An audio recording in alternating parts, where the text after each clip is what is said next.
नमस्कार दोस्तों, स्वागत है आप सभी का अजय साहू ऑनलाइन क्लासेस पर। दोस्तों मैथ्स के आज की क्लास में हम संख्या पद्धति अर्थात नंबर सिस्टम पर डिस्कस करेंगे। संख्या पद्धति से अलग अलग वैरायटीज़ के क्वेश्चंस देखने को मिलते हैं, तो आज के वीडियो में हम विभिन्न प्रकार के वैरायटीज़ को डिस्कस करेंगे। पहले सरल टाइप के क्वेश्चन को देखेंगे, उसके बाद हम लेवल को बढ़ाते जाएंगे। ठीक है, तो पूरा वीडियो बिल्कुल ध्यान से देखिएगा। अगर आपको मैथ्स के बारे में ABC भी नहीं आता तो बहुत ही सरल तरीके से मैं आपको समझाऊंगा, ताकि आपको बहुत ईजी तरीके से सारी चीज़ें आ जाए, है ना। तो पहले मैं आपको डेफिनेशन वगैरह बता दूंगा, फिर उससे संबंधित क्वेश्चंस, एग्जाम में आए हुए क्वेश्चन वगैरह भी प्रैक्टिस करेंगे। ठीक है, अभी हमारा अमीन का पैकेज चल रहा है, अभी भी ऑफर वैलिड है 1499 वाला। तो अमीन का कंप्लीट पैकेज अगर लेना चाहते हैं तो हमारे मोबाइल एप्लीकेशन में आप जाकर ले सकते हैं। एप्लीकेशन का नाम भी है अजय साहू ऑनलाइन क्लासेस। ठीक है, तो शुरू करेंगे आज का टॉपिक। संख्या पद्धति में मैंने आपको बताया कि अलग अलग टाइप के क्वेश्चन पूछे जाएंगे। तो सबसे पहला टाइप मैं आपको पढ़ाने वाला हूँ, उसका नाम है स्थानीय मान और जातीय मान। ठीक है, आपने स्कूलों में पढ़ा होगा स्थानीय मान, जातीय मान। ठीक है, भूल गए हैं तो कोई दिक्कत नहीं, बहुत सरल तरीके से मैं आपको बता रहा हूँ। पहला है, क्या है स्थानीय मान, वो समझ लीजिए। स्थानीय मान को हम इंग्लिश में प्लेस वैल्यू के नाम से भी जानते हैं। प्लेस मतलब स्थान, है ना। तो इसके नाम में इसका अर्थ छुपा हुआ। स्थानीय मान मतलब किसी अंक का, लिख लेंगे, किसी अंक का उस संख्या में स्थान के अनुसार मान। स्थान या स्थिति एक ही चीज है, प्लेस लिख लो, सब एक ही चीज है। स्थान के अनुसार मान को ही हम क्या कहते हैं, स्थानीय मान कहते हैं। एक एग्जांपल से मैं आपको समझाता हूं ताकि आप इसको और अच्छे से रिलेट कर पाएं। जैसे कि एक संख्या है आपका 4 3 2 1। अब यहाँ पर आपको पूछा जाए 1 का स्थानीय मान, 2 का स्थानीय मान, 3 का स्थानीय मान या फिर 4 का स्थानीय मान। समझिए इस चीज़ को। अगर आपसे पूछा जाए कि इस संख्या में 4 3 2 1 मतलब 4321 एक संख्या है जिसमें अंक 1 का स्थानीय मान क्या होगा, 1 का स्थानीय मान क्या होगा। तो पहले तो आपको जिस अंक के बारे में पूछा जा रहा है ना, वो अंक लिखना है। उसके बाद उसकी स्थिति देखना है संख्या में। स्थिति कैसे देखेंगे, इकाई, दहाई, सैकड़ा, हजार, ऐसे हम देखेंगे। तो इसकी स्थिति क्या है, इकाई में ही है। तो अगर इकाई में ही स्थिति है तो इस संख्या के बाद हम एक भी जीरो नहीं लगाएंगे, क्योंकि ये संख्या ही इकाई है, तो इसको हम दहाई थोड़ी बना सकते हैं। ठीक है, तो इसमें क्या लिखना है आपको, इकाई वाले संख्या में उस संख्या को ही लिखना है। लेकिन अगर यहाँ पर पूछा जाए 2 का स्थानीय मान क्या होगा इस संख्या में, तो अंक 2 का स्थानीय मान क्या होगा देखेंगे। पहले आपको उस अंक को लिखना है, उसके बाद उसकी स्थिति, इकाई, दहाई। तो आप इसको दहाई बनाएंगे कैसे, 1 जीरो लगा लो, बहुत सिंपल है। पहले उस अंक को ढूंढो और उसके बाद जितने भी आपको अंक दिखेंगे उतने जीरो आपको लगाते जाना है। ठीक है, जैसे 3 का स्थानीय मान आपसे पूछा जाए यहीं पर, तो 3 की स्थिति और उसके बाद 1 2 जीरो है तो 300 हो जाएगा। 4 का स्थानीय मान अगर आपसे पूछा जाए तो यहीं पर हो जाएगा, 4 के बाद कितने जीरो हैं इसकी स्थिति को पता करो, 4000, 3 जीरो है ना। तो बहुत सिंपल है, आप सबको पता ही होगा ये सारी चीज़ें, लेकिन मैंने आपको और बता दिया अगर आप भूल गए होंगे। फिर अगला है आपका एक होता है जातीय मान, फेस वैल्यू। तो क्या होता है जातीय मान, इसको आप समझ लीजिए। तो जातीय मान क्या होता है, किसी अंक का, चाहे संख्या कुछ भी रहो, किसी संख्या में उस अंक का मूल मान, है ना, मूल मान। तो किसी अंक का संख्या में मूल मान लिख लो आप, मूल मान, या वही संख्या, या कुछ भी लिख लो, वास्तविक मान लिख लो, वास्तविक मान जातीय मान कहलाता है। ये बहुत सिंपल है ना, स्थानीय मान से भी सिंपल है। जैसे मैं इसी एग्जांपल को लेता हूँ, 4 3 2 1। अब यहाँ पर जातीय मान में ना आपको कुछ भी दिमाग नहीं लगाना है। जिस अंक के बारे में पूछा जा रहा है उस अंक का जातीय मान वो अंक स्वयं होगा, उसका मूल मान। जैसे कि यहाँ पर 1 का जातीय मान पूछा जाए, 1 का जातिमान, तो एक ही होगा। 2 का जातिमान पूछा जाए तो 2 ही होगा। 3 का जातिमान पूछा जाए 3 ही होगा। 4 का जातिमान पूछा जाए तो 4 ही होगा।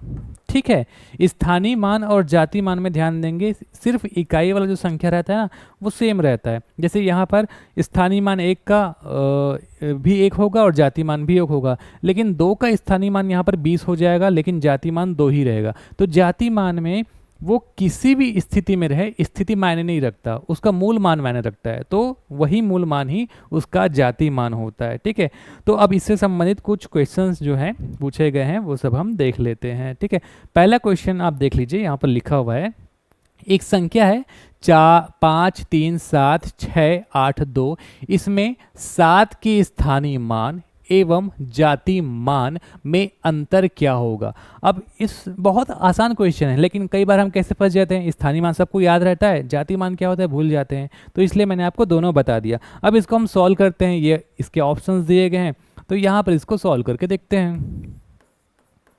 पहले तो आप वो संख्या लिख लो, क्या है 5 3 7 6 8 2।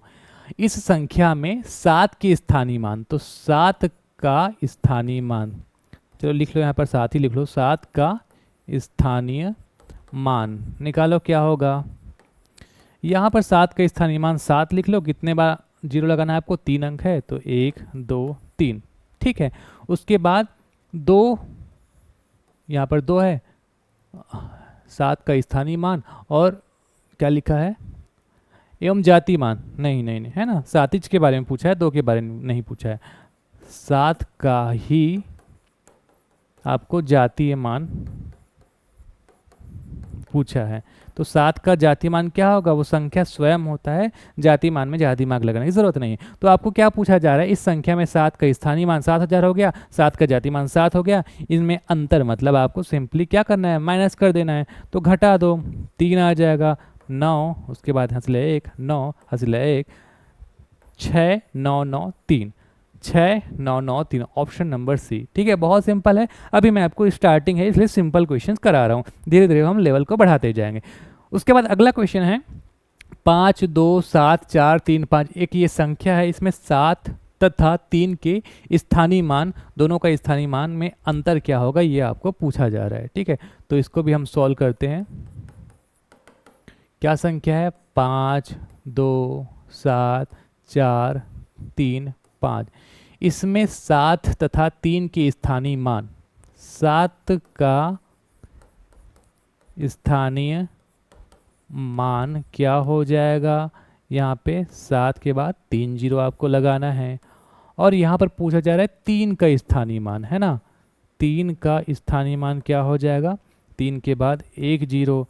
अब इसमें वही फिर अंतर की बात कर रहा है कि अंतर निकालो, तो कितना हो जाएगा 7, और यहाँ पर बच जाएगा 9, फिर यहाँ पर बच जाएगा 6970, 6970, ऑप्शन डी सही आंसर आ जाएगा। ठीक है, इसको घुमाकर ये भी पूछा जा सकता है कि अंतर के अलावा उसमें गुणा करने को बोल दिया जा सकता है, भागित करने को बोल दिया जा सकता है, जो भी क्वेश्चन बोलेगा आप उसको बना लेंगे, बशर्ते आपको याद होना चाहिए कि स्थानीय मान होता क्या है, जातीय मान होता क्या होता है। अब लेवल बढ़ते जा रहा है, देखिए अगला क्वेश्चन क्या है, 752384 में 2 तथा 8 के स्थानीय मानों के अंतर, तो पहले तो आपको स्थानीय मान का अंतर निकालना है, उसके बाद आगे 14 से अगर हम उस अंतर को भाग देंगे तो आपको ये बताना है कि जो प्राप्त भागफल होगा क्या वो प्राकृतिक संख्या होगा, क्या वो पूर्ण संख्या होगा, क्या वो पूर्णांक संख्या होगा, या फिर परिमेय संख्या होगा, लेकिन पूर्णांक नहीं होगा। इसको आप समझिए।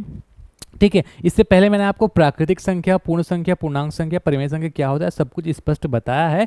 अगर आपको याद नहीं तो मैं आपको दोबारा यहाँ पर थोड़ा सा बता देता हूँ। प्राकृतिक संख्या मतलब आपका ये हो जाएगा 1 2 3 4 से चालू होता है। पूर्ण संख्या में आप जीरो भी ले लेंगे, 1 2 3, है ना, वो अनंत तक जाएगा। पूर्णांक संख्या में आपका माइनस भी होता है, ठीक है, और आपका इधर 1, ये सब मैंने आपको बताया है। और परिमेय संख्या क्या होगा, जैसे किसी के नीचे में p, जिसको भी हम p/q के रूप में लिख सकते हैं, चाहे 2/3 हो, 4/5 हो, 2/2 हो। अब ये वाला ऑप्शन क्या कह रहा है, परिमेय संख्या होगा किंतु पूर्णांक नहीं होगा। इसको आप समझिए, जैसे कि 2/1 या फिर 4/2, इसको p/q में हम लिख पा रहे हैं, परिमेय संख्या है। लेकिन अगर आप इसको भाग दोगे तो 2 से आ गया, तो 2 क्या है, 2 एक पूर्णांक संख्या भी है ना। लेकिन अगर हम 1/2 को परिमेय संख्या कह सकते हैं, अब इसको हम 0.5 भागित देंगे तो 0.5 क्या पूर्णांक संख्या है, नहीं है।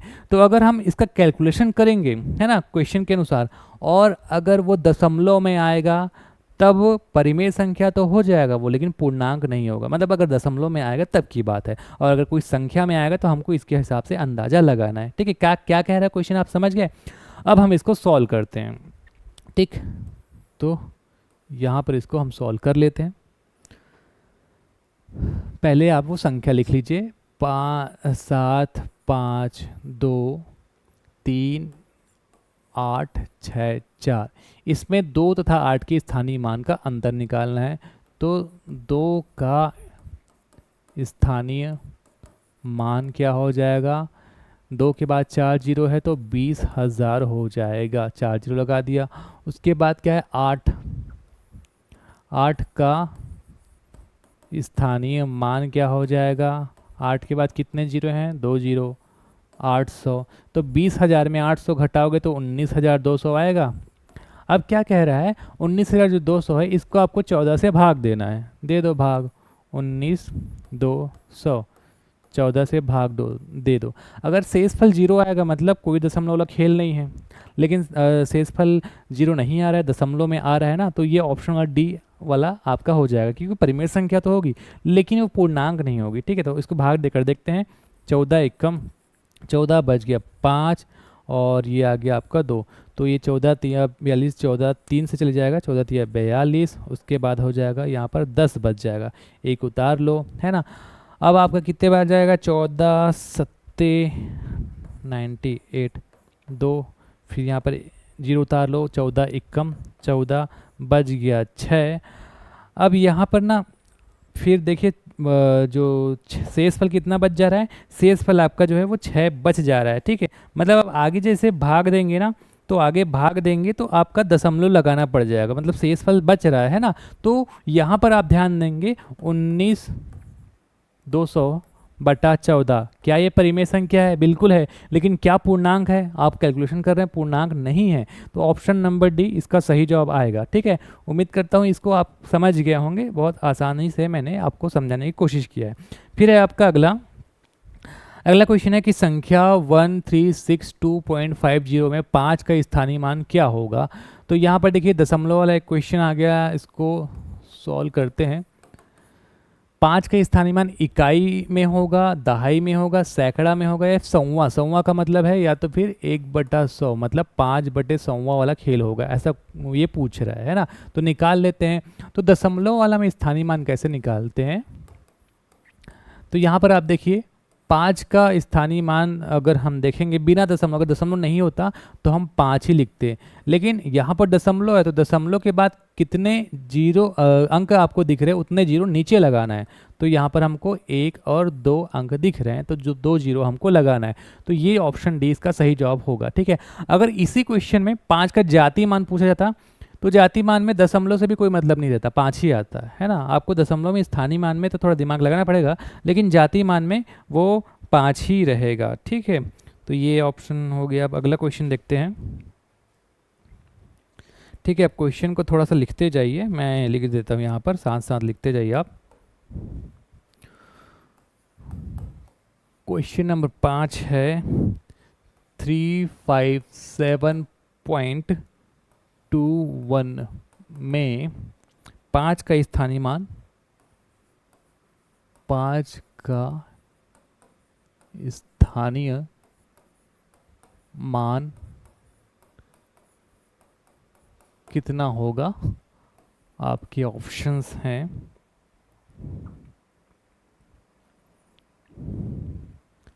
ये कुछ इस तरीके से ऑप्शन बनाया गया है, 5 10वां बी, 5 10, सी 500 या फिर डी इनमें से कोई नहीं।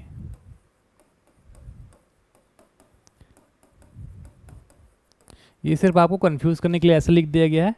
ये 5 10 5 10 ये 500 ही है, ये 500 है ना। पहले इसको सॉल्व कर लेते हैं, तो अब इसके बारे में हम अच्छे से समझ में आ जाएंगे, समझ जाएंगे कि इसका आंसर क्या आएगा, है ना। तो सॉल्व करेंगे।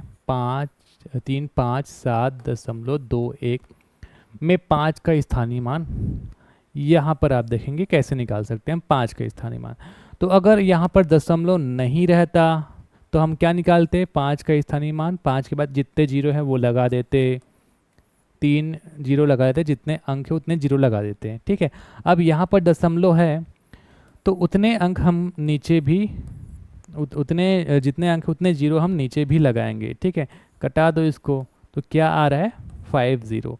या फिर आप एक तो ऐसे निकाल सकते हो, या डायरेक्ट कैसे दिमाग लगा लोगे, हमको दशमलव के बाद वाला पूछा जा रहा है ना, तो 5 जो है दशमलव के इस पार है, तो दशमलव से पहले कितने संख्या है, एक ही संख्या है, तो 5 के बाद आप जीरो ऐसे लगा सकते हैं। तो 5 और ये 100, ये वाला जो आंसर है ना, यही आपका इसका सही आंसर आएगा, ठीक है। तो नहीं 500 कहाँ है, ये 510 है ना, 510, ये 10 है, ये 500 नहीं है, 510 है। तो कौन सा आंसर आएगा, ये वाला आंसर आएगा, क्वेश्चन नंबर आपका बी। अब हम और आगे बढ़ते हैं, अगला क्वेश्चन लिख लीजिए, क्वेश्चन नंबर 6।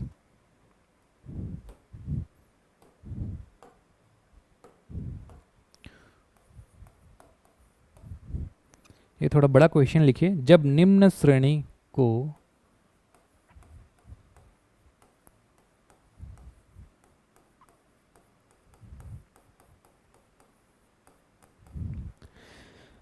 घटते क्रम में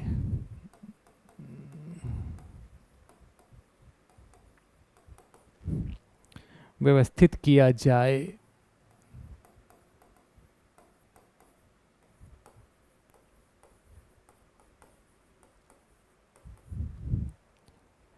तब तीसरा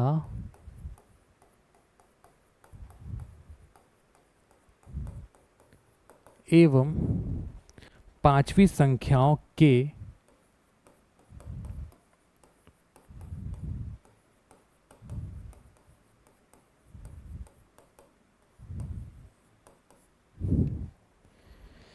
तब तीसरी एवं पांचवी संख्याओं के द्वितीय अंकों के स्थानीय मान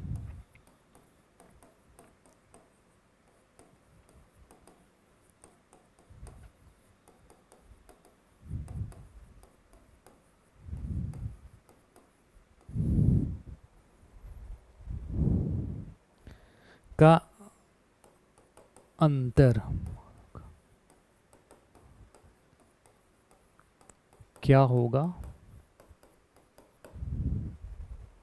पहले आप संख्या लिख लीजिए, संख्या कौन सी है, 3 9 7 2 8 9 315 225 16 81 4 8 4 2 3 7, ठीक है। और इसके ऑप्शंस भी लिख लीजिए। ऑप्शन ए है 15, बी है 10, सी है आपका 12 या फिर डी है 21। चलिए समझिए क्वेश्चन क्या कह रहा है।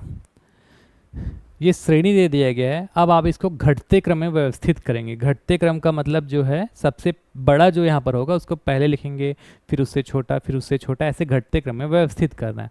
उसके बाद क्रम बन जाएगा, फिर तीसरा और पांचवा आप वो निकालेंगे, संख्या निकालेंगे, और उसके द्वितीय अंकों का स्थानीय मान का अंतर निकालेंगे। तो पहले हम एक एक करके करते हैं, अरेंज कर लेंगे। यहाँ पर सबसे बड़ा कौन सा दिख रहा है, 1681 दिख रहा है, ठीक है।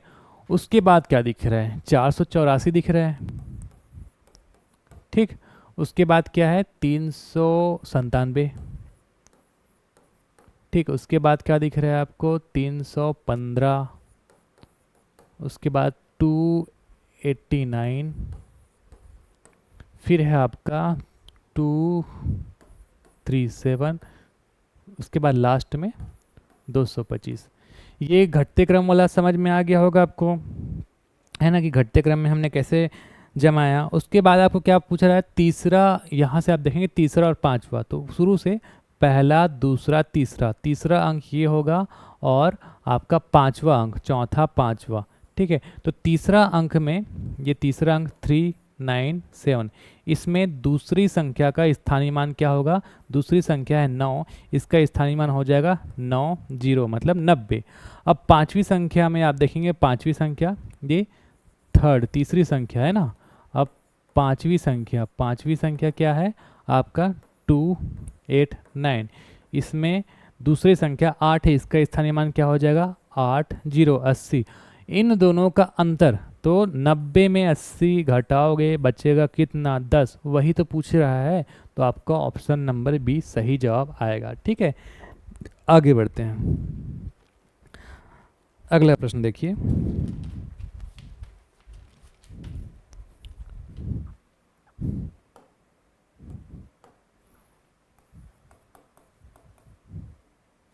संख्या पद्धति की सोपान क्रमिक श्रृंखला को प्रदर्शित करने के लिए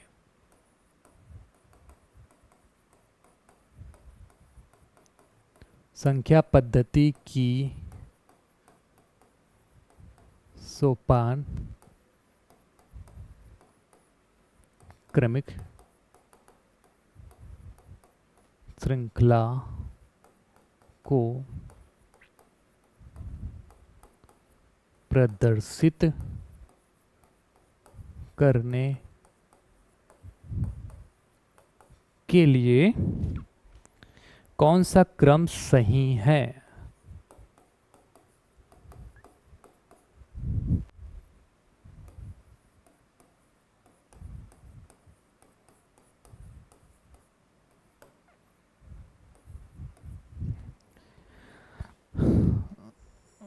एक मिनट और आगे है, जहां बताया गया है n बराबर अगर प्राकृत संख्या है,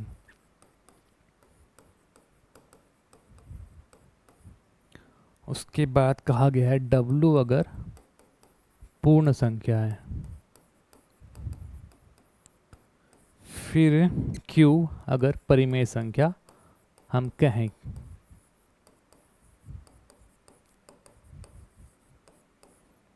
फिर z बराबर पूर्णांक संख्या।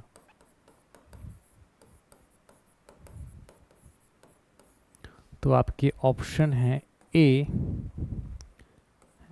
n w q z, B है n q z w, C है N W Z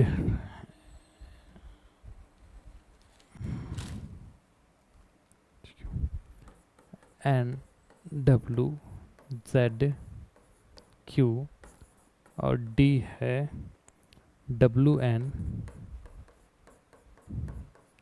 Z Q.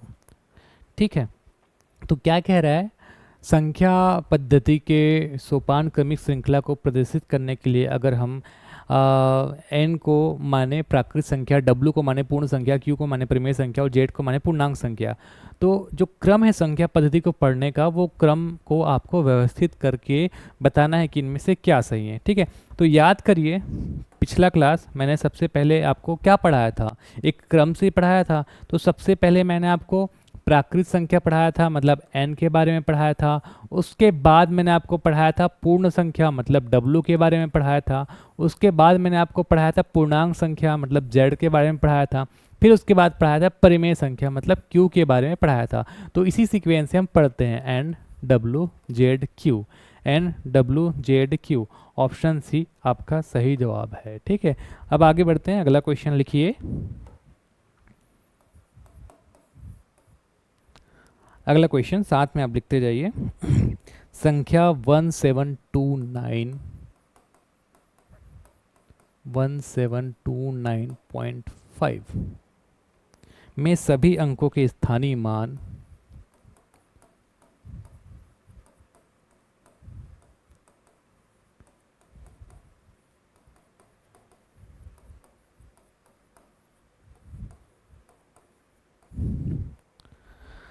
का योग एवं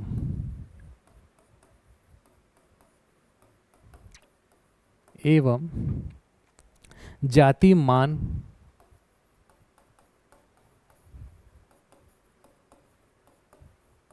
का योग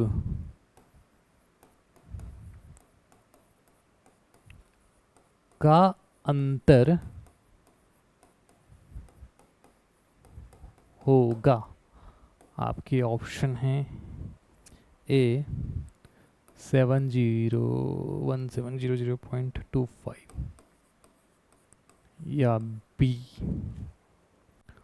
1703.25 या सी ज्ञात नहीं कर सकते या डी है इनमें से कोई नहीं।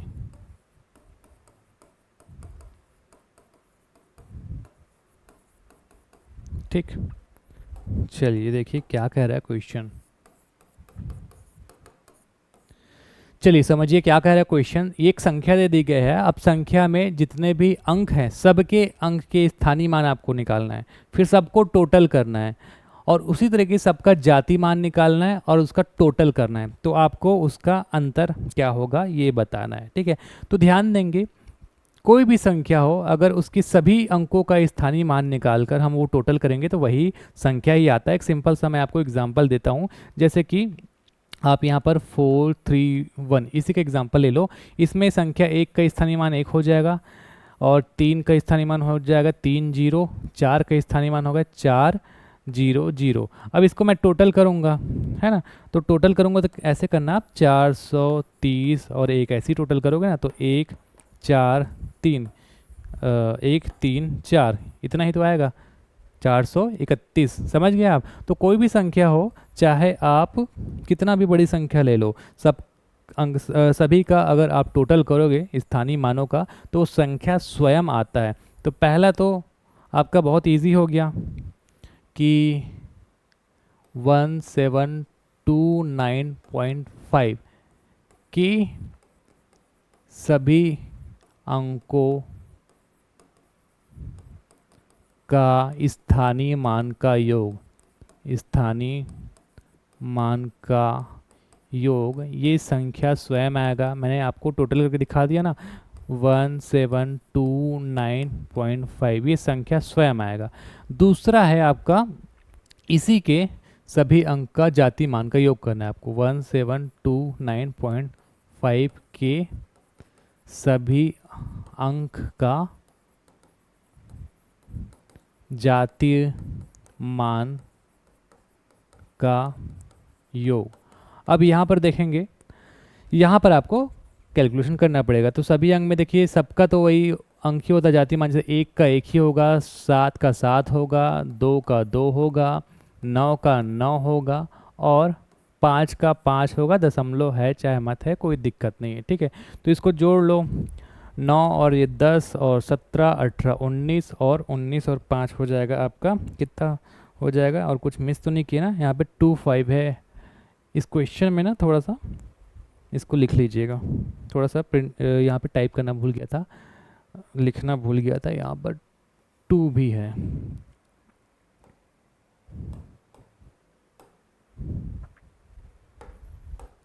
ठीक है, इससे क्या है यहाँ पर, तो यहाँ पर और कुछ नहीं होगा, 2 एक्स्ट्रा ऐड कर देना और यहाँ पर 2 एक्स्ट्रा डाल देना, कुछ नहीं। अगर वो उसको भी उसी के हिसाब से कैलकुलेशन करते तो वो भी सही आता, लेकिन आपके ऑप्शन में वो दिखता नहीं।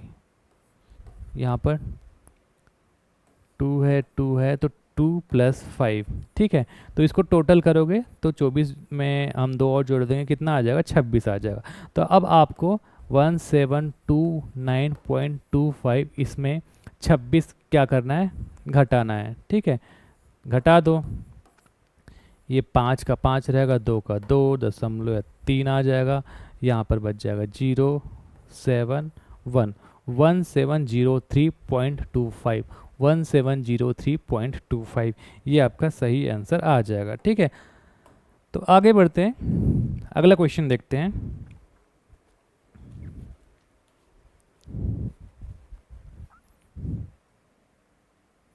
ये इस टाइप के क्वेश्चन का मान के चलो आखिरी क्वेश्चन है, फिर हम नए टाइप के क्वेश्चंस को देखेंगे, ठीक है।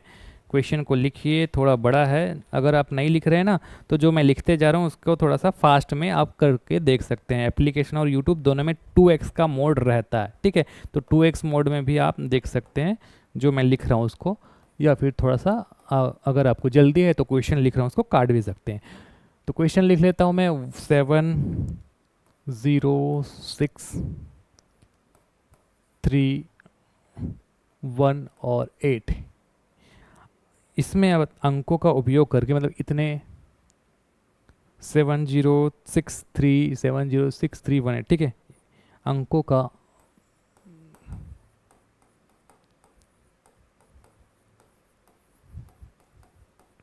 उपयोग करके 6 अंकों की सबसे छोटी संख्या, आपको 6 अंक है तो 6 अंकों की इसको उपयोग करके 6 अंकों की सबसे छोटी संख्या बनाना है।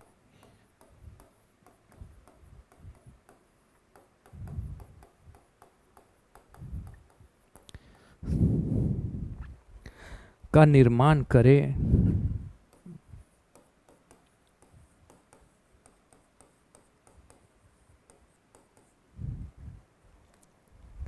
और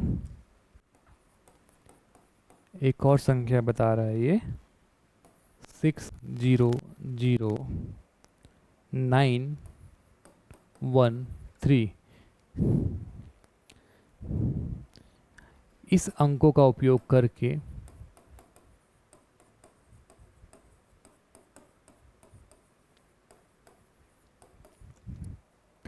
6 अंकों की सबसे छोटी संख्या का निर्माण करें।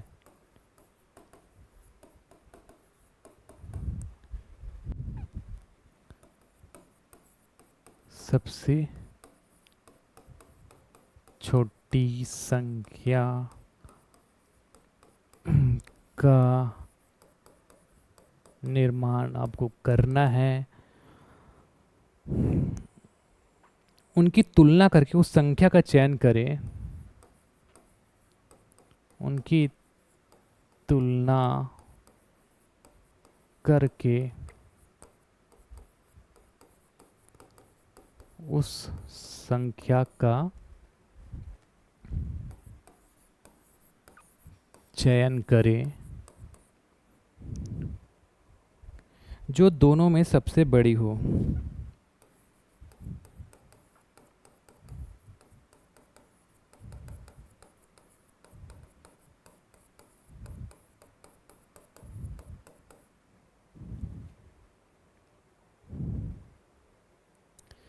ठीक है, तो आपके ऑप्शंस भी लिख लो, 103,678, बी है 103,786, सी है 100,369 और डी है आपका 100,396, 1036, ठीक।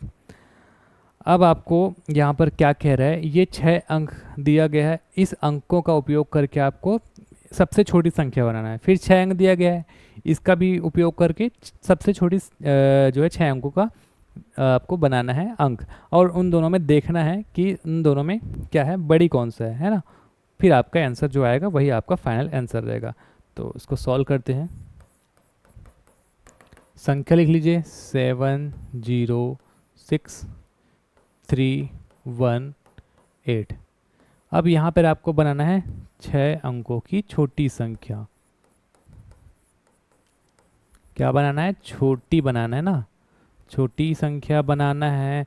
तो हमको सबसे पहले जो सबसे छोटी संख्या बनाएंगे तो जो सबसे छोटी है ना उसको लेंगे, ठीक है। तो कभी भी संख्या बनाएंगे तो यहाँ तो जीरो भी है, लेकिन हम जीरो को पहले ना लेकर यहाँ पर वन को पहले लेंगे, उसके बाद यहाँ पर, ठीक, यहाँ पर उसके बाद वन जीरो,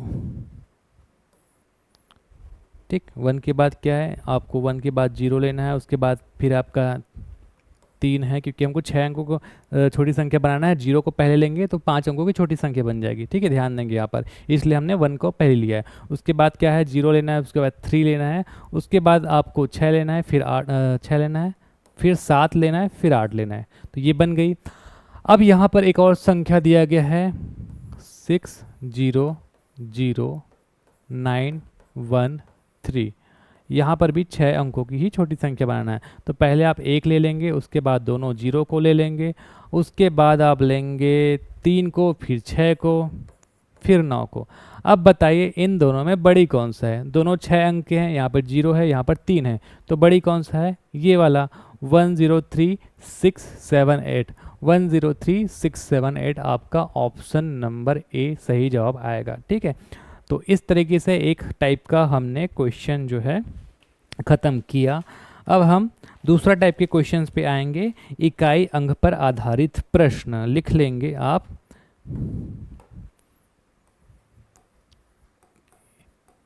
इकाई अंक पर आधारित, इसका प्रश्न कैसे को किस टाइप का आएगा, इकाई अंक क्या होगा ज्ञात करें, इकाई अंक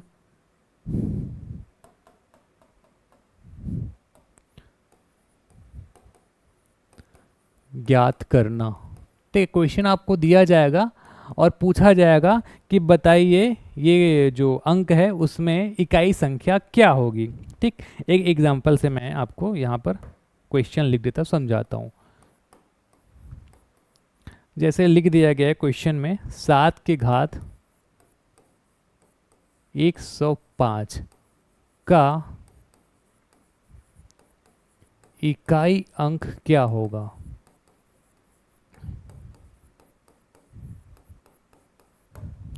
ठीक, आपके ऑप्शन भी दे दिए जाएंगे।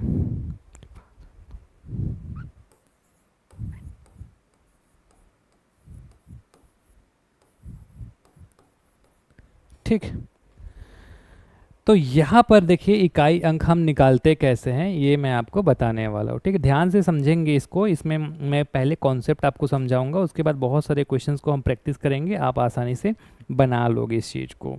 तो यहाँ पर देखेंगे कि जब भी आपको, अब देखेंगे 105 घात है, कैलकुलेशन करने जाओगे आपका हालत ख़राब हो जाएगा, कैलकुलेटर तो वैसे भी अलाउ नहीं रहता और कंपटीशन एग्जाम है, इसमें टाइम का भी बहुत हमको ख्याल रखना होता है। तो हम यहाँ पर ट्रिक्स का इस्तेमाल करते हैं। तो जब भी आपको इकाई अंक निकालने के लिए पूछा जाए और घात जो है वो बहुत बड़ा आपको दिखाई दे, तो हमेशा एक ट्रिक याद रखना कि आपको क्या करना है, घात को 20 से भाग 4 से भाग देना है, घात को,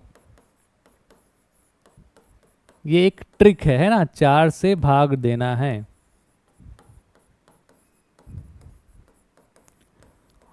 ठीक, पहले मैं आपको ट्रिक समझा देता हूँ कि 4 से भाग देंगे, जैसे कि यहाँ पर घात है 105, इसको मैं 4 से भाग दूंगा, 4 एक कम 4, 4 दूने 8, बच गया 2, 5 उतार लेंगे और यहाँ पे क्या आ जाएगा, 4 6 24, बच गया 1। अब यहाँ पर हम 4 से भाग देना है, फिर हमको इससे कोई मतलब नहीं रहता, इससे कोई मतलब नहीं रहता, जो शेष फल है ना इसी से मतलब रहता है, शेष फल से ही हमको मतलब रहेगा। तो घात को हम 4 से भाग देंगे और शेष फल जो बचेगा, शेष फल अगर बचता है, शेष फल को हम उस घात में यूज़ करेंगे, को हम उसे घात बनाकर यूज़ करेंगे, ऐसे लिख लो, उसे घात बनाकर यूज़ करेंगे, उपयोग करेंगे, लिख लो।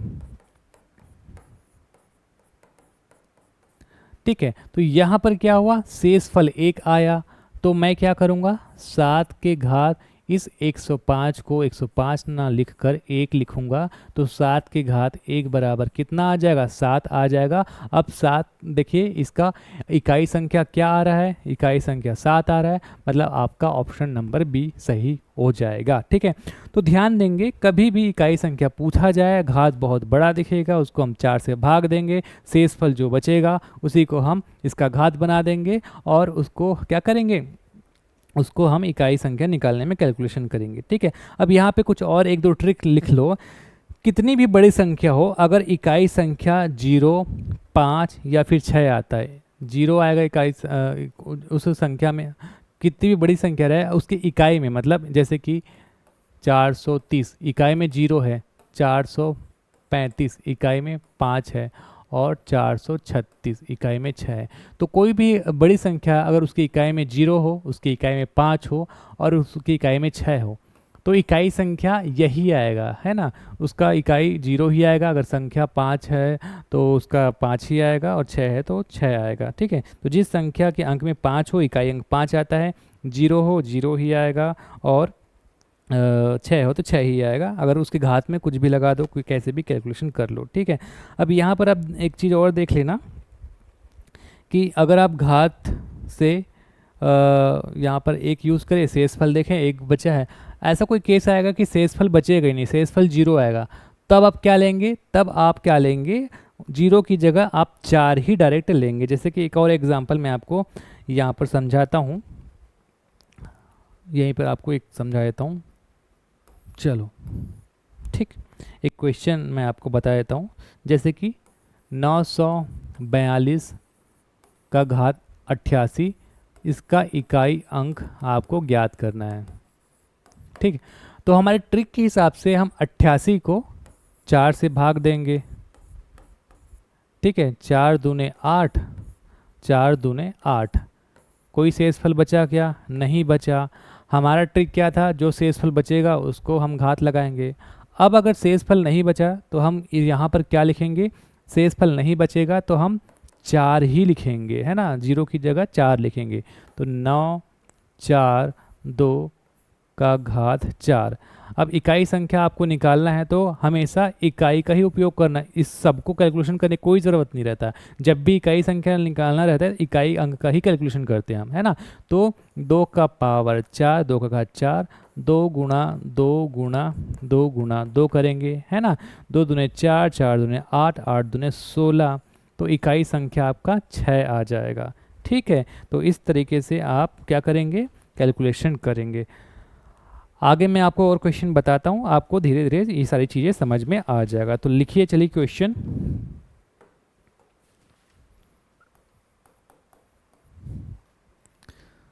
एक संख्या है 777, 777, इसका घात भी 777 है ना, 777 का घात 777 में आपको बताना है इकाई के स्थान पर आने वाला अंक।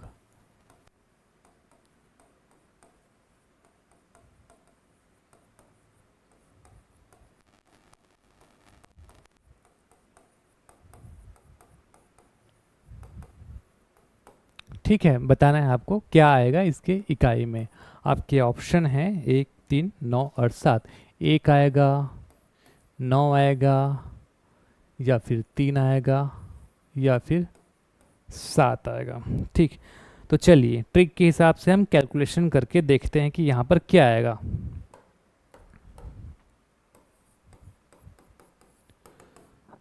तो मैंने आपको क्या बताया था कि जो पावर रहेगा 777, इसका घात जो है, इसको हम सबसे पहले क्या करेंगे, 20 से भाग देंगे।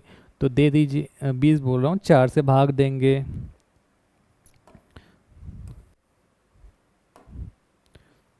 ठीक, तो 777 इसको हम 4 से भाग करते हैं। तो चलिए करिए भाग, कितना आ जाएगा, 4 एक कम 4, बच गया 3, उतर गया 7, 4 9 बार चलेगा, 4 ने 36, बच गया 1, फिर 7, 4 चौका 4, 8 4 3 12, 4 चौका 16। ठीक, बच गया 1। यही हमारा शेष फल जो है वो काम का चीज़ रहता है। शेषफल 1 बचा, तो 7 की घात 7 7 7 की घात लिखो आप, आखिरी अंक है उसका भी लिखो, एक ही बात है, 777 का घात 1 लिख लो। अब यहाँ से हमारा काम का चीज़ है, इकाई अंक है 7, 7 की घात 1 बराबर उत्तर आ जाएगा 7। आगे आपको समझ, यहीं पर अगर ये रहता क्वेश्चन 7 9 लिख लो, 9 लिख लो, कुछ भी लिख लो, है ना, इकाई का अगर यहाँ पर 9 रहता और यहाँ पर 7 7 7 रहता तो क्या होता, 7 9 9 की घात 1 आता, 9 की घात 1 मतलब इकाई संख्या क्या आता हमारा, 9 आता। ठीक है, तो जो इकाई संख्या रहता है ना वहाँ पर आप फोकस करिएगा। ठीक है, तो इसका आपको जो मैंने आपको बताया ना कि किस तरीके से इकाई संख्या निकालते हैं, शॉर्ट तरीके से समझ में आ गया होगा। आगे बढ़ते हैं, अगला क्वेश्चन लिखिए। अब ये सारे क्वेश्चन आप आसानी से बना पाओगे, इसमें आपको कोई टेंशन नहीं रहेगा। ये सब आया हुआ क्वेश्चन है आपके पीएससी, व्यापम, पटवारी, अमीन, सीजीपीएससी सब में आया हुआ क्वेश्चन है ना। अलग अलग क्वेश्चन मैंने अलग अलग एग्जाम्स के पेपर से लिए हुए हैं।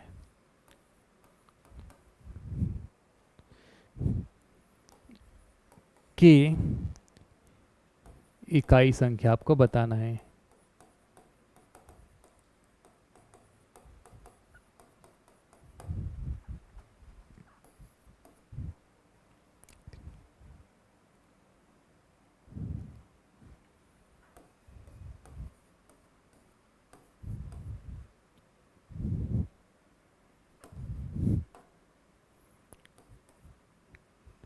एक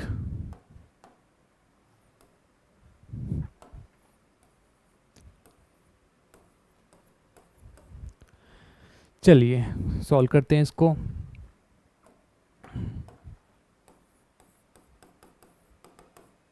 क्वेश्चन है 2013 की घात 2019, है ना, आपको इकाई संख्या निकालना है। तो हम क्या करेंगे, अपने ट्रिक के अनुसार 2019 को भाग देंगे 4 से, 4 पंचे 20। ठीक है, अब यहाँ पर आप उतार लो, 4 शून्यम 4 चौके 16 बच गया 3, शेषफल कितना बचा, 3 बचा। अब 3 इकाई के अंक में है ना, तो 2013 का पावर 3, 3 का पावर 3, 3 गुणा 3 गुणा 3 करेंगे, 3 तिया 9, 9 तिया 27, इकाई का अंक क्या आ गया, 7 आ गया, है ना। इस तरीके से आपको करना है। ठीक, आगे समझ में।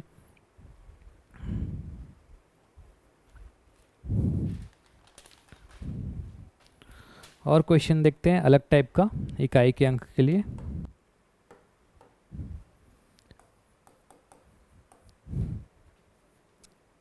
इकाई अंक ज्ञात करें।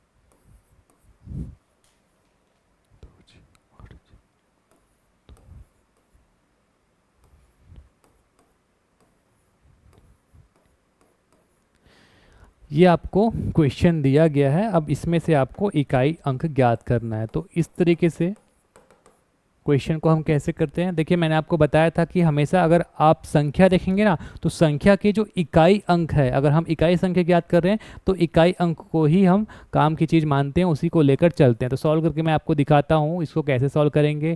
पहले आप इस संख्या को मैं आपको लिख के बता देता हूँ कि कैसे आपको लिखना है, कहाँ पर आपको ध्यान में रखना है। ठीक है, तो ये जितने भी इकाई अंक है ना, यही हमारे काम के अंक हैं, इसको आप लिख लीजिए। 8 गुना 7 गुना 6 गुना 1 गुना 7, सबके इकाई अंक लिख लिए हमने, 8 7 6 1 7। ठीक है, तो यहाँ पर आप कैलकुलेशन करते जाइए, क्या हो जाएगा, यहाँ पर 7 थे 56 हो जाएगा, गुणा यहाँ पर 6 कम 6 और 6 सत्ते 42। ठीक है, फिर इसके इकाई को ले लो, 6 दूनी कितना हो जाएगा 12, कितना आया, इकाई का अंक 2 आया। तो आपको क्या करना है, गुना करते जाना है और जो आपका इकाई का अंक है वो आपका आ जाएगा इस तरीके से, ठीक है। तो इकाई के ही अंक को हमको फोकस करना है। अब अगला क्वेश्चन लिख लीजिए।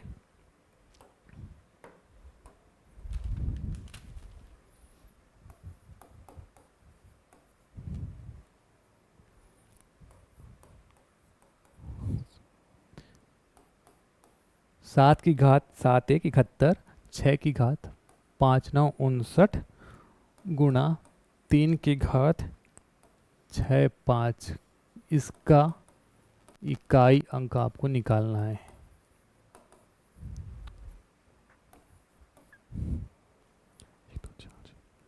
एक होगा, 2 होगा,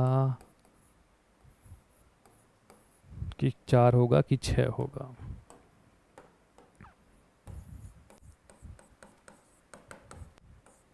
ठीक है, तो ये क्वेश्चन है आपका, इसमें आपको इकाई अंक निकालना है। तो कैलकुलेशन करके देखते हैं। इसको आपको क्या करना है, देखिए जितने भी घात है ना, आपको सबसे पहले क्या करना है, सभी घात को भाग देना होगा 4 से, ताकि हम उसको सरल कर सकें।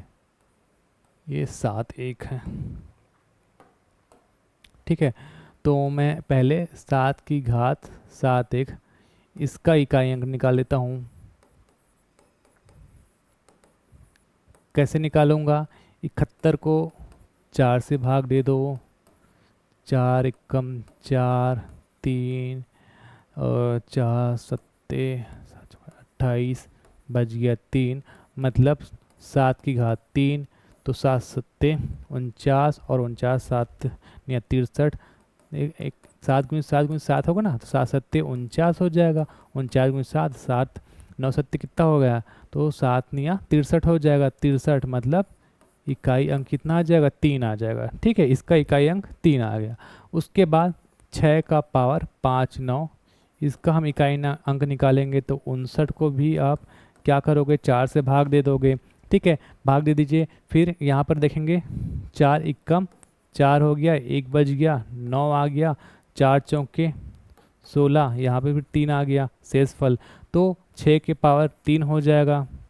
तो 6 गुना 6 गुना 6, मैंने आपको बताया था कि जब भी इकाई में 6 आएगा इसका 6 ही आता है, तो इसका 6 आ जाएगा। उसके बाद हम निकाल लेते हैं 3 की घात 65 इकाई अंक। तो 65 को आप 4 से भाग दे दो, 4 एकम 4, 2 बच गया 25, और 6 के 4 6 के 24, 1 शेषफल 1 आ गया। 3 की घात 1, मतलब इसका इकाई अंक आ जाएगा 3, ठीक है। 3 गुणा 1 कितना आ जाएगा, 3 ही आएगा ना। अब यहाँ पर कैलकुलेशन कर लो, सभी का इकाई अंक को आपको 3 गुना 6 गुना 3, तो 6 12 6 थी 18 गुणा 3, 8 16 8 तिया 24, इकाई अंक आएगा आपका 4। तो ऑप्शन नंबर सी 4 सही जवाब आ जाएगा आपका, ठीक है। तो इस तरीके से ये अलग अलग वेराइटीज़ के क्वेश्चन मैं आपको सॉल्व करके बता रहा हूँ और आप इसको आसानी से सॉल्व कर पाओगे। अगला आप क्वेश्चन लिख लो।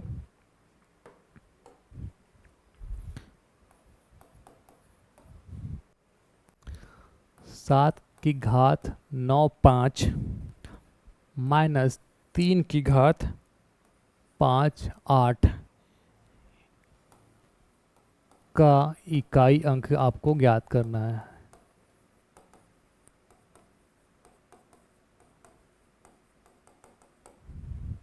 ठीक, आपकी ऑप्शन है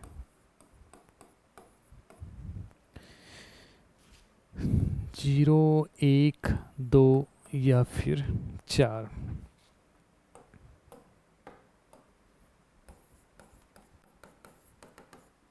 चलिए, अब इस टाइप के क्वेश्चन को हम कैसे देखेंगे। इसमें भी कुछ नहीं करना है, आपको दोनों का इकाई अंक निकालना है और उसके बाद जो इकाई अंक निकलेगा उसमें हम माइनस कर देंगे। तो सबसे पहले हम निकाल लेते हैं 7 के घात 9 5 का इकाई अंक। 7 के घात 9 5 का इकाई अंक कैसे निकालेंगे, 4 से भाग दे दो 95 को,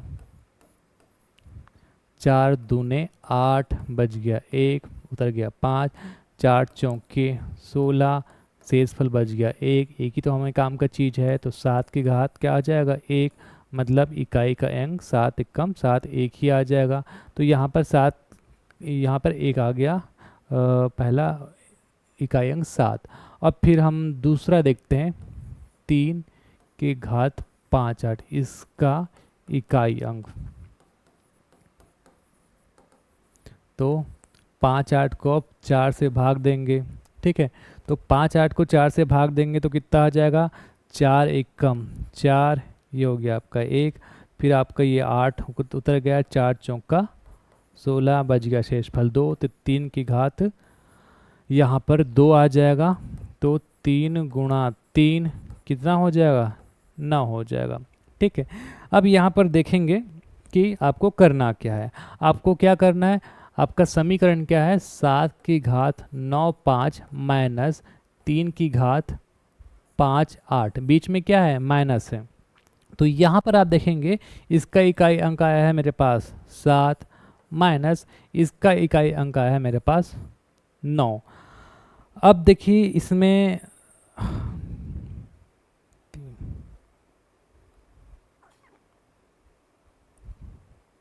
95 क्वेश्चन,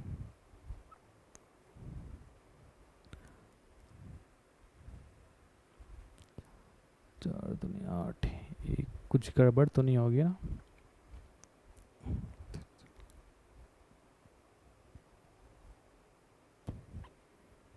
एक मिनट वेट करना। चलिए यहाँ पे एकदम बहुत सिली सा मिस्टेक कर दिया था मैंने। यहाँ देखिए 4 तिया 12, 4 चौके 16 ले लिया ना, 4 तिया आएगा 12 और उसके बाद 3 बजेगा, ठीक है। तो यहाँ पर थोड़ा सा देख लीजिएगा, कभी कभी कैलकुलेशन में हो जाता है गड़बड़। यहाँ पर आप देखिए 95 को अगर हम 4 से भाग देंगे तो क्या आएगा 4 एक कम 4 और 4 दूने 8 बच गया 1, फिर 4 4 तिया 12 है ना, 3 बजेगा यहाँ पर, तो यहाँ पर 3 आएगा। तो इकाई का संख्या 7 गुना 7 गुना 7 क्या हो जाएगा 7 सत्ते 49 गुना 7 7 ने 63, मतलब इकाई का संख्या 3। तो यहाँ पे इकाई का संख्या 3 आएगा। इसका जो है ना 7 के पावर 9 5, यहाँ पे इसका इकाई का संख्या 3 आएगा, गड़बड़ हो गया था थोड़ा सा कैलकुलेशन में। अब यहाँ पर इकाई का संख्या आ रहा है 9। तो ये जो आपका समीकरण दिया गया है, आप सिंपल सा कैलकुलेशन करेंगे आ जाएगा, कोई बहुत बड़ा चीज़ है नहीं, भारी चीज़ नहीं है, थोड़ा कभी कभी कैलकुलेशन में हो जाता है दिक्कत। तो यहाँ पर आप देखेंगे 7 का जो 9 5 ये वाला है ना, इसका इकाई का संख्या हमारे पास आ गया 3 और इसके बाद आ गया 9। तो 3 क्या है यहाँ पर छोटी संख्या है और यहाँ पर 9 जो है बड़ी संख्या है। अगर इधर उल्टा रहता है ना कि 9 माइनस 3, तो आप आसानी से कैलकुलेट कर लेते कि 6 आएगा। अब यहाँ पर क्या आएगा, इसको हम दो टाइप से लेके चलेंगे। पहला सिंपल, देखिए ये सिर्फ इकाई संख्या हम मान रहे हैं, इधर कोई ना कोई तो संख्या रहेगी, तो हम क्या करेंगे इस 3 को 13 मान के ही चलते हैं ना, उसके बाद घटाएंगे। तो वैसे आप 3 को 13 मान के घटा सकते हो, तो 3 को अगर आप 13 मानकर 9 से घटाओगे तो कितना बचेगा आपका 4 बचेगा। या दूसरा ट्रिक रहता है, अगर निगेटिव में 3 माइनस 9 करूँगा तो निगेटिव में आएगा -6, तो जब भी निगेटिव में आएगा हम उसको 10 से घटा देते हैं, 10 माइनस 6 बराबर 4, ठीक है। तो इस तरीके से इस टाइप के क्वेश्चंस को बनाते हैं, बहुत आसान है। इस टाइप के क्वेश्चन को आपको कैसे बनाना है, पहले आपको इसका इकाई का अंक निकालना है, फिर इसका इकाई का अंक निकालना है, फिर बीच में जो भी रिलेशन रहेगा प्लस माइनस मल्टीप्लिकेशन जो भी रिलेशन रहेगा उस रिलेशन को सॉल्व करना है, ठीक है। उसके बाद जब हम सॉल्व करते हैं अगर माइनस में आ जाता है हमारा आंसर तो उसको हम 10 से घटाते हैं, या फिर अगर अंक छोटा है तो हम उसको 13 मानेंगे, अगर 2 रहता है तो 12 मानते हैं ना, जैसे कि हम इस तरीके से घटाते हैं ना। 113 है, एक यहाँ पर मान के चलो कि 113 हो गया और यहाँ पर मान के चलो 9 और 7 है, तो 3 बड़ा है तो हम इसको 3 को 13 मानते कि नहीं मानते। उसी तरीके से हम सिर्फ इकाई के अंक लिख रहे हैं, इसके बाद बहुत सारे अंक होते हैं तो हम इसको 13 मान के लिखेंगे, है ना। इस तरीके से आपको ये चीज़ ध्यान में रखना है। अब आगे बढ़ते हैं और इसी टाइप के काज मैं आपको कैलकुलेशन बता देता हूँ ताकि आपको ये अच्छे से कंठस्थ हो जाए।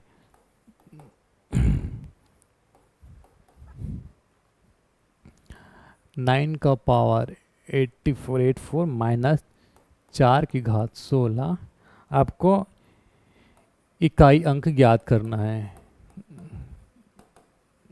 क्या होगा बताना है। आपके ऑप्शन हैं ए 4, बी 5, सी है आपका 6 या फिर डी है आपका 9। ये आपके क्वेश्चन है, ठीक है। तो ये भी बहुत सिंपल है, चलिए कैलकुलेशन कर लेते हैं।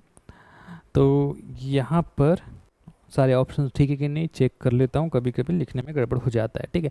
तो पहला जो अंक है उसका इकाई हम निकालते हैं, क्या है 9 के घात 84, इसका इकाई अंक निकालेंगे तो 84 को हम 4 से भाग दे देंगे, 4 एकम 4, 4 दूने 8 और ये 4 बच गया, फिर 4 क्या हो जाएगा, 4 एकम 4 ही हो जाएगा, यहाँ पे आ गया 0।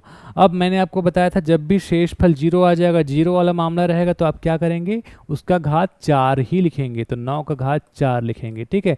कैसे सॉल्व करेंगे, इकाई अंक 9 गुना 9 गुना 9 गुना 9, 4 बार लिखेंगे तो 9 निया 81 गुना, इधर भी 9 निया 81 कर लो, फिर लास्ट में ये दोनों क्या हो जाएगा, एक एकम एक, तो इसका इकाई अंक आ जाएगा 9 के घात 84 का 1, है ना। अब हम देखते हैं 4 के घात 16, इसका इकाई अंक कैसे निकालेंगे। तो 16 को भी अगर हम 4 से भाग देंगे तो कोई शेष फल तो बचेगा नहीं, 4 चौके 16 कट जाएगा, है ना। तो 4 की घात हम क्या लिखेंगे, 4 ही लिखेंगे। अब 4 की घात 4 को 4 बार आप लिख लो, 4 चौके 16, इधर भी 4 चौके 16 और 6 6 का 36 हो जाएगा। मतलब आपका इकाई का जो अंक है वो 6 निकल जाएगा, 1 निकला और 6 निकला, बीच में रिलेशन क्या है, माइनस है, तो क्या हो जाएगा 1 माइनस 6 होगा कि नहीं होगा। तो मैंने आपको 2 तरीके बताया था, पहला तरीका ये है कि डायरेक्ट आप घटा दो तो -5 आएगा, फिर उसके बाद इस आंसर को क्या करोगे आप 10 से घटा दो, फिर क्या आ जाएगा, ये 5 ही आएगा। दूसरा तरीका मैंने आपको बताया था कि आप इसको 11 मानेंगे, एक को क्या मानेंगे 11 मानेंगे और इसको 6 से घटाएंगे तो भी आपको क्या आ जाएगा, 5 ही आएगा। तो इस तरीके से इसका आंसर आ जाएगा ऑप्शन नंबर बी 5, ठीक, ये हो गया आपका। तो इस तरीके से इकाई अंक वाले मैं समझ रहा हूँ कि आपको ऑलमोस्ट समझ में आ गया होगा। अब 1-2 क्वेश्चन और करेंगे इकाई अंक वाला, फिर हम दूसरे टॉपिक पर आएंगे।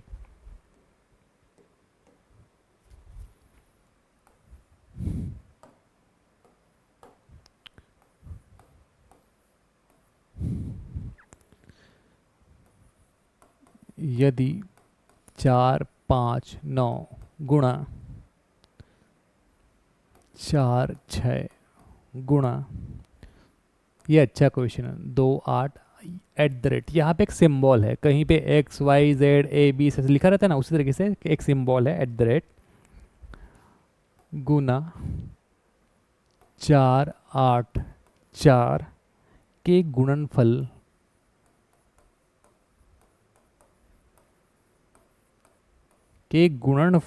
का इकाई अंक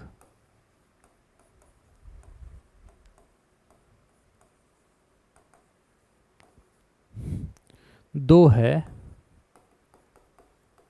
तो आपको बताना है इस सिंबल के स्थान पर क्या आएगा।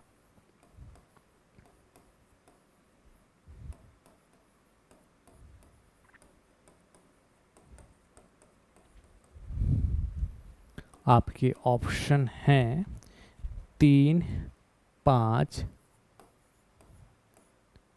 पहला ऑप्शन, चलो यहाँ पे पहला ऑप्शन 3 था,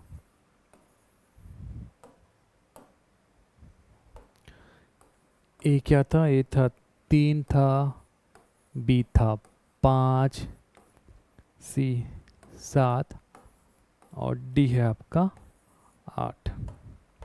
चलिए एक और अलग टाइप का क्वेश्चन हो गया, आपको इस टाइप का क्वेश्चन पूछा जा सकता है, ठीक है। 4 5 9 गुना 4 6 गुना 2 8, उसके बाद सिंबल है @ जो @gmail.com लगाते हैं ना, ऐड भी उनको कहते हैं वो वाला, फिर गुना 4 8 4, इसके गुणनफल को अगर हम करेंगे, मतलब इसको जब गुणा करते हैं तो इकाई का अंक माना कि हमको मिलता है 2, तो आपको इसका वैल्यू बताना है, ठीक है। तो इसको हम सॉल्व करते हैं, इस तरीके से क्वेश्चन को कैसे सॉल्व करते हैं मैं बता रहा हूँ। क्या कह रहा है, क्वेश्चन कह रहा है 4 5 9 गुणा 4 6 गुना 2 8 गुना 484, इसका गुणनफल जब हम करेंगे तब इकाई अंक आएगा जो वो क्या है, वो आ रहा है आपका 2। तो आपको इसकी वैल्यू बताना है। तो हम इकाई अंक में हमेशा इकाई अंक को ही लेते हैं, हमारा काम का जो चीज़ रहता है इकाई ही रहता है। तो यहाँ पर इकाई अंक क्या हो गया 9 लिखिए, गुणा यहाँ पर इकाई अंक क्या हो गया 6 हो गया, वो लिखिए, गुणा यहाँ पर इकाई अंक ये सिंबल @ वाला ये लिखिए, गुणा यहाँ पर इकाई अंक है आपका 4, तो ये लिखिए बराबर 2। इसको हम सॉल्व करते जाते हैं। ठीक है, अब सॉल्व करते जाइए आगे। 6 निया क्या हो जाएगा 54 हो जाएगा, गुना -4 बराबर 2। ठीक है, अब फिर इकाई अंक को हम क्या करेंगे, सॉल्व करते जाते हैं। तो इकाई अंक को अगर हम सॉल्व करते हैं, ठीक, तो इकाई अंक को गुणा करते जाइए, सिंबल से तो आप गुणा नहीं कर सकते। तो इसका इकाई अंक 4 है, इसका 4 है, तो 4 चौक 16 हो जाएगा, ये आप लीजिए। ठीक है, अब फिर हमको क्या करना है, सिर्फ इकाई अंक से ही काम है, इस एक को भी हम हटा देंगे, 6 @ 2। ठीक, क्योंकि कैलकुलेशन में हम सिर्फ इकाई अंक को ही कैलकुलेट करते जाएंगे। तो हम इकाई अंक को लेते गए, कैलकुलेशन करते गए, इकाई अंक को लेते गए। अब यहाँ पर आ जाइए। अब यहाँ पर आके आपको क्या है, दिमाग लगाना है ऑप्शन में। क्या कह रहा है कि इस ए का वैल्यू बताना है, क्योंकि सबका जो कैलकुलेशन अगर करेंगे तब जाकर 2 आएगा। तो ए की वैल्यू यहाँ पर हम क्या रखेंगे कि इकाई की संख्या 2 आएगा। अगर मैं 3 रखता हूँ तो 6 12 6 3 18 नहीं आएगा 2। अगर 5 रखता हूँ तो 6 5 30, 30 में 0 आ रहा है, इकाई में नहीं आएगा। 7 रखता हूँ तो 7 छक्के 42 आ जा रहा है। 8 रखता हूँ तो 8 छक्के 48। तो यहाँ पर जो है अगर वैल्यू रहेगा 7 तब आएगा 42, मतलब इकाई की संख्या 2। इस प्रकार से जो 7 आंसर है आपका ये सही रहेगा। ऑप्शन नंबर सी जो है ये सही रहेगा। ठीक है, इस तरीके से इस टाइप के क्वेश्चन को हम बनाते हैं। फिर है अगला एक क्वेश्चन, ये आखिरी क्वेश्चन है, इकाई संख्या ज्ञात करने वाला। ठीक है, आखिरी टाइप का क्वेश्चन है, उसके बाद आप इकाई संख्या को आसानी से बना पाओगे।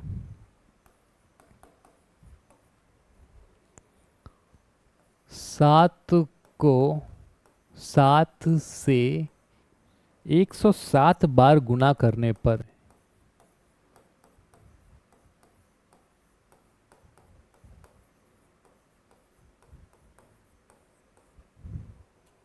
इकाई के स्थान पर क्या आएगा।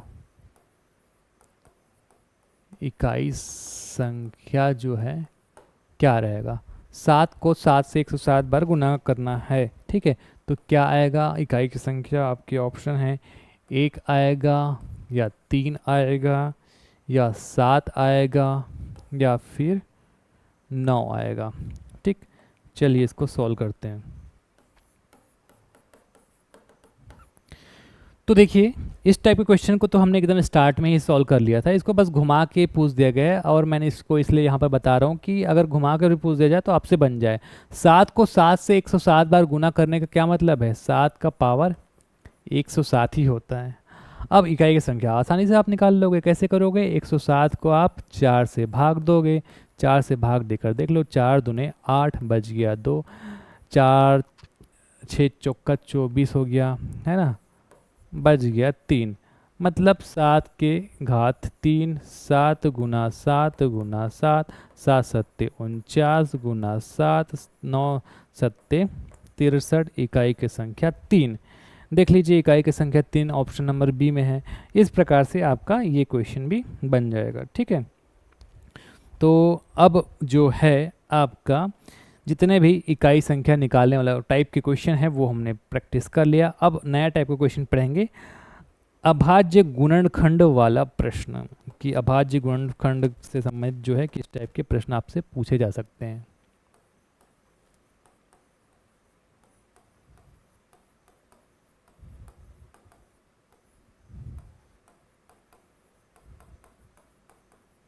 गुणनखंड आधारित लिख लो या फिर अभाज्य गुणनखंड आधारित लिख लो। गुणनखंड आधारित में बहुत सारे क्वेश्चन हम देखेंगे।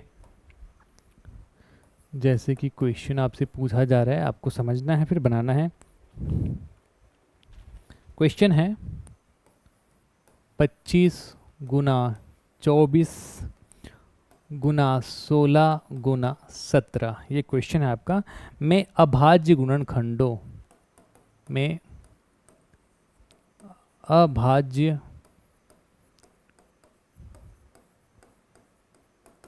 गुणनखंडों की संख्या ज्ञात करें।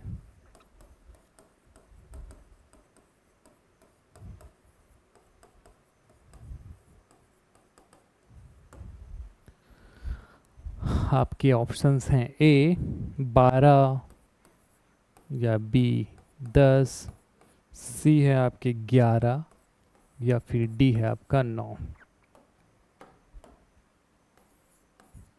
चलिए देखते हैं इस टाइप के क्वेश्चन को आपको कैसे बनाना है।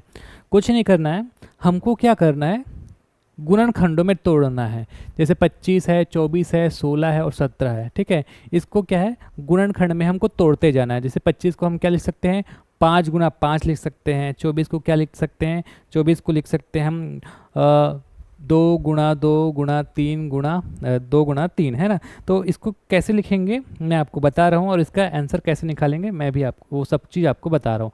जैसे 25 को सबका गुणनखंड निकालते हैं ना, 25 निकालते हैं तो ये 2 से नहीं जाता, 3 से नहीं जाता, सीधे 5 से जाएगा। 5 पंचा 5 एक कम, तो 25 को हम क्या लिख सकते हैं, 25 गुणा 24 गुणा 16 गुणा 17। सबको अभाज्य संख्या में तोड़ना है। जैसे 25 को मैंने तोड़ दिया 5 गुना 5, तो क्या ये 5 और 5 अभाज्य है? नहीं, मतलब है कि नहीं है, बिल्कुल है, क्योंकि किसी और से तो भाग नहीं जाएगा एक के अलावा। उसके बाद 24 को भी अभाज्य में तोड़ना है, तो इसको गुणनखंड से ही हम तोड़ेंगे। 24 को पहले आप 2 से दे दो, 12 दूने 24, फिर 2 से 2 छक्का, फिर 2 से 2 तिया, उसके बाद ये 3 से जाएगा, है ना। तो कितने बार जा रहा है ये, 2 गुना 2 गुना 2 गुना 3, ऐसे लिख सकते हैं इसको। उसके बाद उसी प्रकार 16 को हम 2 गुना 2 गुना 2 गुना 2, 2 दूने 4, 4 दूने 8, 8 दूने 16, ठीक है। और 17 को हम क्या लिख सकते हैं, 17 को तो हम तोड़ ही नहीं सकते, ऐसी अभाज्य है। तो इतना आप कर लेंगे। उसके बाद क्या करना है, आपको क्या निकालना है, अभाज्य गुणनखंडों की संख्या। अब यहाँ पर अभाज्य गुणनखंड 5, ये भी है 5, ये भी है 5, तो हम इसको 2 बार थोड़ी कैलकुलेट करेंगे। अभाज्य गुणनखंडों की संख्या बताना है आपको, तो यहाँ पर हाँ 2 बार तो कैलकुलेट करेंगे, लेकिन यहाँ पर आप क्या है, इसको 1 हो गया 5, 1 हो गया 5, या फिर यहाँ पर 2 है तो 2 बार 5 आया ना, और यहाँ पे जैसे 2 कितने बार आया, 1 बार आया, 2 बार आया, 3 बार आया है, यहाँ पर भी 1 2 बार 3 4 बार आया है ना। तो इसको क्या करेंगे, पहले तो हम 5 की पावर 2 गुणा, यहाँ पर 2 की घात 1 2 3, 3 है, गुना 3 की घात 1, है ना। सभी घातों को मैं आपको लिखने बोल रहा हूँ, इसको लिखते जाइए। फिर 2 की पावर 1 2 3 4, 4 है, गुणा 17 की पावर 1 है। अब यहाँ पर आप देखिए सभी अभाज्य संख्याओं को हमने क्या कर लिया, कितने बार आया है यहीं पर हमने कैलकुलेट कर लिया कि 5 2 बार आया, 2 जो है यहाँ पर भी है, 2 जो है यहाँ पर भी है, तो 3 और 4 गुणनखंड में क्या करते हैं, हम जोड़ते हैं ना। तो 2 की पावर क्या लिख सकते हैं हम, 3 और 4 को जोड़ देते हैं गुणा में, तो 5 की घात 2 गुणा, ठीक है, इसमें 3 है और इसमें 4 है, तो 2 के पावर 3 और 4 कितना हो जाएगा 7, इतना तो आपको पता ही होगा। उसके बाद 3 की पावर 1 गुणा 17 की पावर 1, है ना। ये कुछ बेसिक चीज़ें हैं जो मैं आपको नहीं पढ़ा रहा हूँ, जैसे a की घात m या फिर a की घात n, ये फॉर्मूला होता है a की पावर m प्लस n, इतना तो आपको पता ही होगा कि घात अगर यहाँ पर संख्या समान रहता है, घात अलग अलग रहता है, गुणा रहता है, तो दोनों जुड़ जाता है, इतना आपको पता होगा m प्लस n, है ना। तो ये हो गया। अब हम क्या कर पूछ के आ रहा है क्वेश्चन कि अभाज्य गुणनखंडों की संख्या ज्ञात करें। तो 5 भी अभाज्य है, 2 भी अभाज्य है, 3 भी अभाज्य है, 17 भी अभाज्य है। 5 आया है 2 बार, 2 आया है 7 बार, 3 आया है 1 बार, 17 आया है 1 बार। मतलब इसकी टोटल संख्या कैसे निकालेंगे, सभी घातों को आपको जोड़ देना है, बहुत सिंपल है ना। तो सभी घातों को जोड़ देंगे कैसे, यहाँ पर लिख लेना आप, ताकि आप अपने नोट्स में मेंटेन कर सको। सभी घातों को जोड़ना है,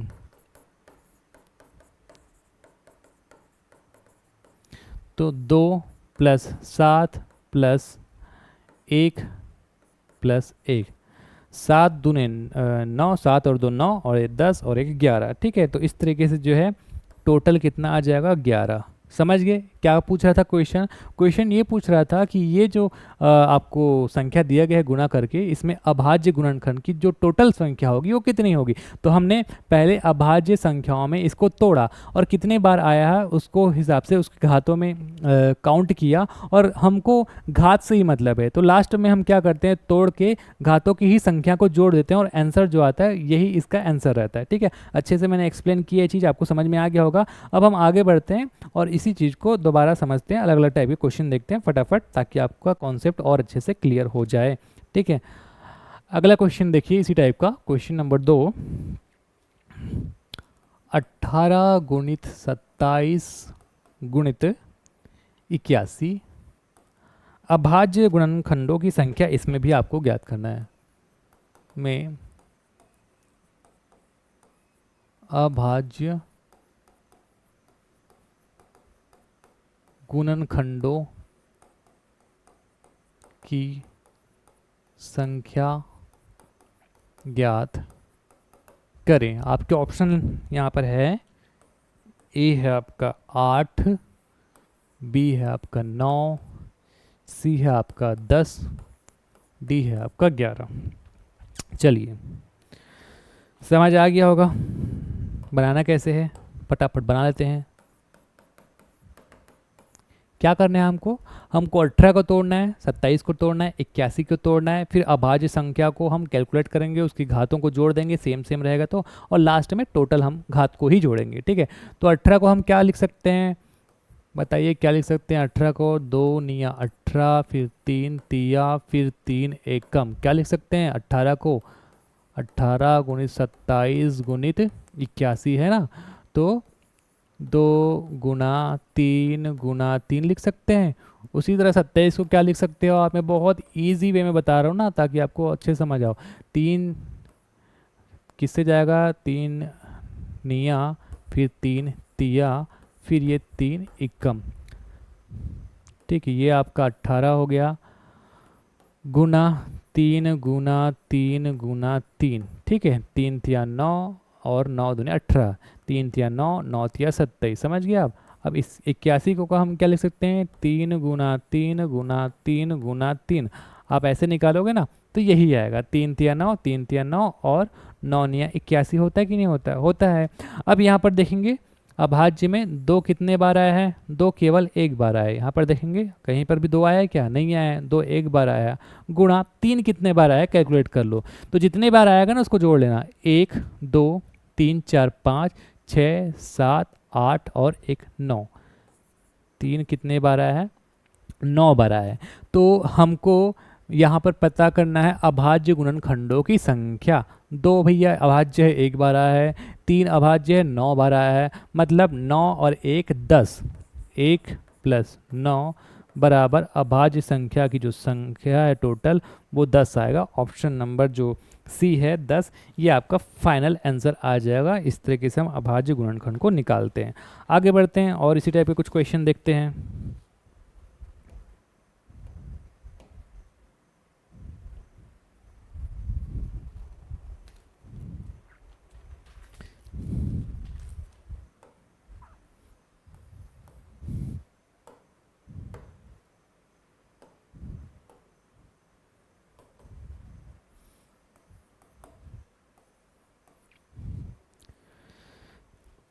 चार की घात 9 गुना 9 की घात 4 गुना 7 की घात 7 में अभाज्य गुणनखंडों में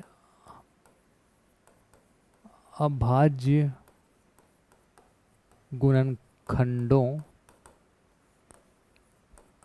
की कुल संख्या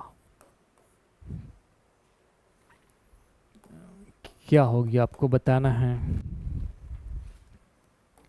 ए 33, बी 20, सी 15 या फिर डी 11। चलिए क्वेश्चन एक बार देख लीजिए क्या है ना। तो सिंपल है, इसको भी हम उसी तरीके से कॉन्सेप्ट जो मैंने आपको समझाया है उसी तरीके से ही आपको बनाना है। तो यहाँ पर क्या है, पावर दे दिया गया है, अब उस पावर के हिसाब से हमको कैलकुलेट करके बनाना है कि हम इसको क्या लिख सकते हैं। तो देखिए, पहले आप ना हमेशा क्वेश्चन को लिख लिया कर लिए जब भी सॉल्व करते हैं। तो क्या है, कई बार हम उसको अगर एग्ज़ाम में सॉल्व करते करते कुछ गड़बड़ लिख डाले तो पूरा क्वेश्चन ही गलत हो जाता है। तो यहाँ पर क्या करना है, आपको अभाज्य संख्या में तोड़ना है। 4 को हम और क्या लिख सकते हैं, 2 गुना 2 लिख सकते हैं, इसके घात में कितना है 9, गुना 3 को 9 को क्या लिख सकते हैं 3 गुना 3, अभाज्य में तोड़ते जा रहा हूँ, ठीक है। इसका घात है 4, गुना 7 तो वैसे ही अभाज्य तोड़ना नहीं पड़ेगा, इसका घात है आपका 7। अब आपको यहाँ पर ध्यान देना है, आपको क्या करना है, दो तरीके से आप कर सकते हो चीज़ें। या तो यहाँ पर कर सकते हो 2 की घात 2 आ रहा है और 9 गुना 3 की घात 2 आ रहा है, यहाँ पर 4 गुना 7 की घात 7। तो 9 दूने कितना हो जाएगा, 2 की घात 18 होगा, ठीक है, गुना 3, 4 दूने कितना हो जाएगा, 4 दूने हो जाएगा 8, गुना 7 की पावर 7। एक पहला मेथड मैं आपको ये बता रहा हूँ, ठीक है। यहाँ से उसके बाद क्या करेंगे, आपको घात से मतलब है 3 का 2 का घात 18 बार आया है तो 18 लिखेंगे, प्लस 3 का बाद 8 बार आया है घात 8 लिखेंगे, प्लस ये 7 लिखेंगे, ठीक है। तो इसको जोड़ दो, 18 19 20 और 6 26 और 26 और 7 33 आ जाएगा आपका, है ना। तो 33 आंसर आ गया, ठीक है। यहाँ से आप दूसरे तरीके से भी कैलकुलेट कर सकते हो। यहाँ से आप देखो, यहाँ से हमने क्या किया, 2 की घात 2 लिख दिया है, तो सिंपल फॉर्म भी मैंने बता दिया। अगर आपको और नहीं समझ में आ रहा है ना, तो सिंपल से आप लिख सकते हो इसको 2 की घात, यहाँ पर भी 9 लिख सकते हो, फिर दोबारा 2 की घात 9 लिखोगे, ठीक है, गुना 3 की घात 4 लिखोगे इसको, फिर 3 की घात और 4 लिखोगे, गुना 3 की घात 4 गुणित 7 की घात 7। उसके बाद क्या करोगे, सबको तो जोड़ना ही, लास्ट में इन सबको जोड़ना ही, आंसर एक ही आएगा, है ना। 9 प्लस 9 प्लस 4 प्लस 2 बार 4 आएगा, प्लस 7, 9 9 18 19 20 21 22 23 24 25 26 और 26 और 7 33, ठीक है। तो आप मैथ्स में क्या है, अगर कॉन्सेप्ट क्लियर रहेगा तो अपने तरीके से कैसे भी सॉल्व करो, आंसर तो एक ही आएगा, है ना। अगला देखते हैं, क्वेश्चन नंबर 4 देखते हैं। उन अभाज्य संख्याओं की संख्या ज्ञात कीजिए।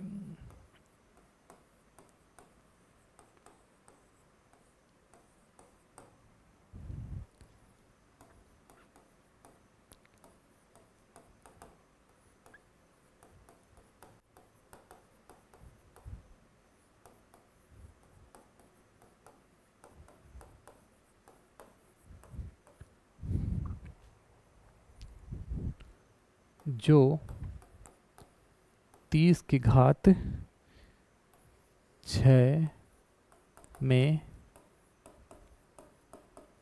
निहित है। ऑप्शन देख लीजिए, ए है आपका 3, बी है आपका 6, सी है आपका 12, फिर डी है आपका 18।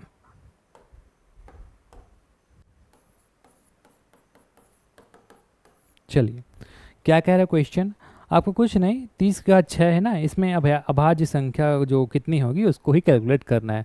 तो कर लेते हैं हम, 30 की घात 6 गुणनखंड में तोड़ना है आपको। 30 को क्या लिख सकते हो, 2 से भाग दोगे 15 बार जाएगा, फिर इसको 3 से भाग देना पड़ेगा, 3 पंचे 15, फिर 5 से जाएगा, 5 एकम 5। क्या लिख सकते हो आप इसको, 2 गुना 3 गुणा 5 लिख सकते हो।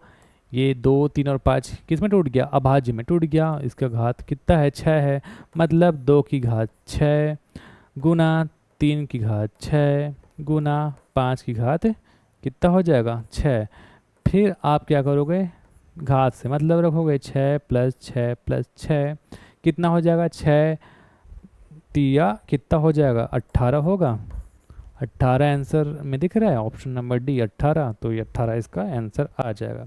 ठीक, तो इस तरीके से एक टाइप का क्वेश्चन भी हमने देख लिया। अब ना हम कुछ समीकरण से आधारित कुछ प्रश्न देखेंगे, है ना। समीकरण टाइप का समीकरण आधारित लिख लो, समीकरण आधारित देख लेते हैं कुछ प्रश्न कि किस टाइप के समीकरण से संबंधित क्वेश्चन पूछ दिए जाते हैं। ये भी सिंपल रहता है, बस आपको थोड़ा सा एक्स्ट्रा दिमाग यहाँ पर लगाना पड़ेगा। यदि 64 का स्क्वायर मतलब घात 2 माइनस 36 के घात 2 बराबर 20 गुना x हो तो x का मान ज्ञात करना है आपको।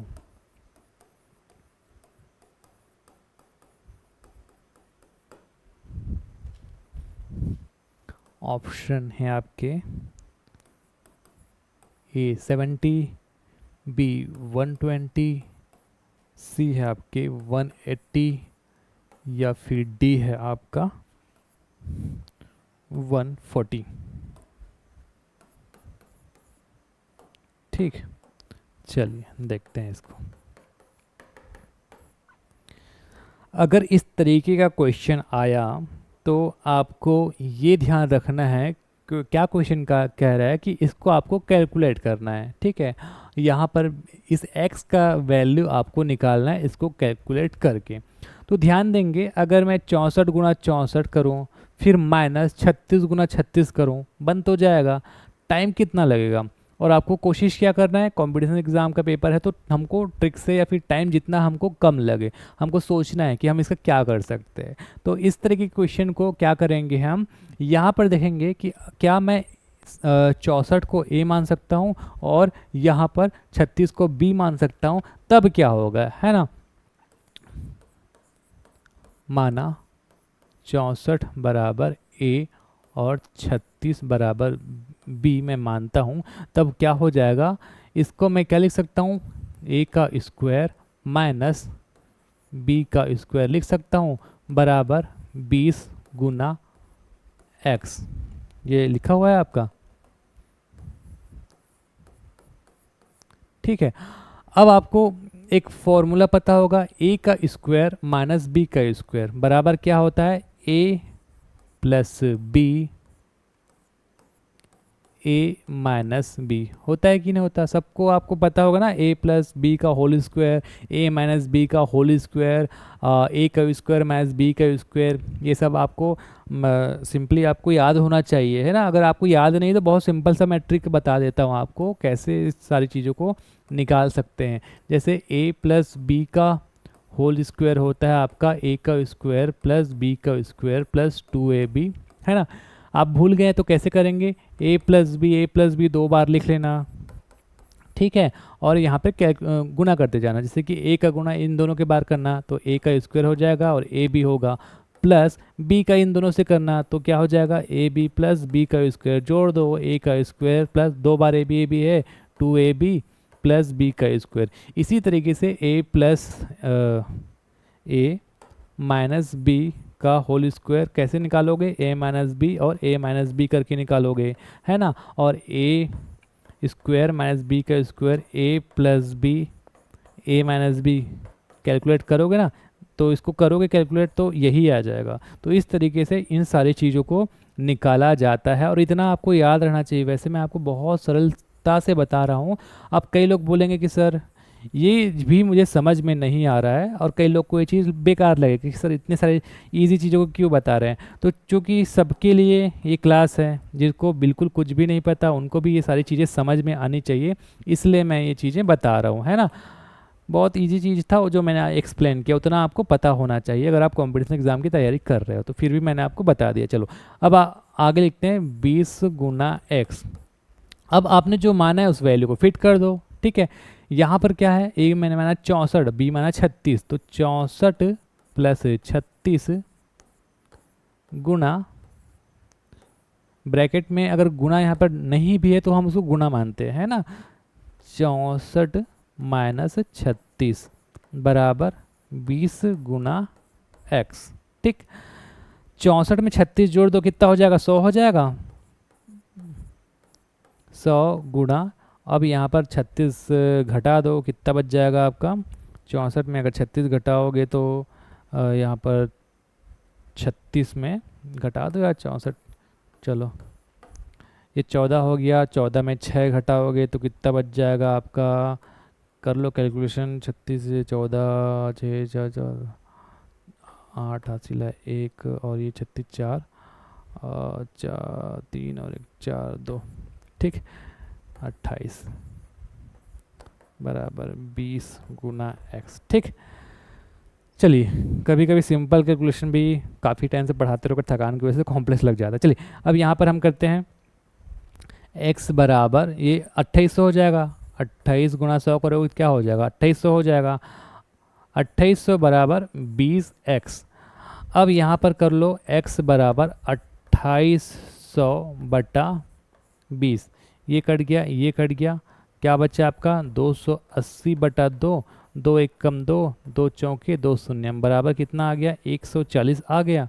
देखिए कहीं पर 140 है क्या, ये आपका आंसर हो गया 140। ठीक, आगे बढ़ते हैं। इस तरीके से क्वेश्चन बनेगा आपका जो समीकरण से संबंधित रहेगा। अगला क्वेश्चन है इसी टाइप का, क्वेश्चन नंबर 2।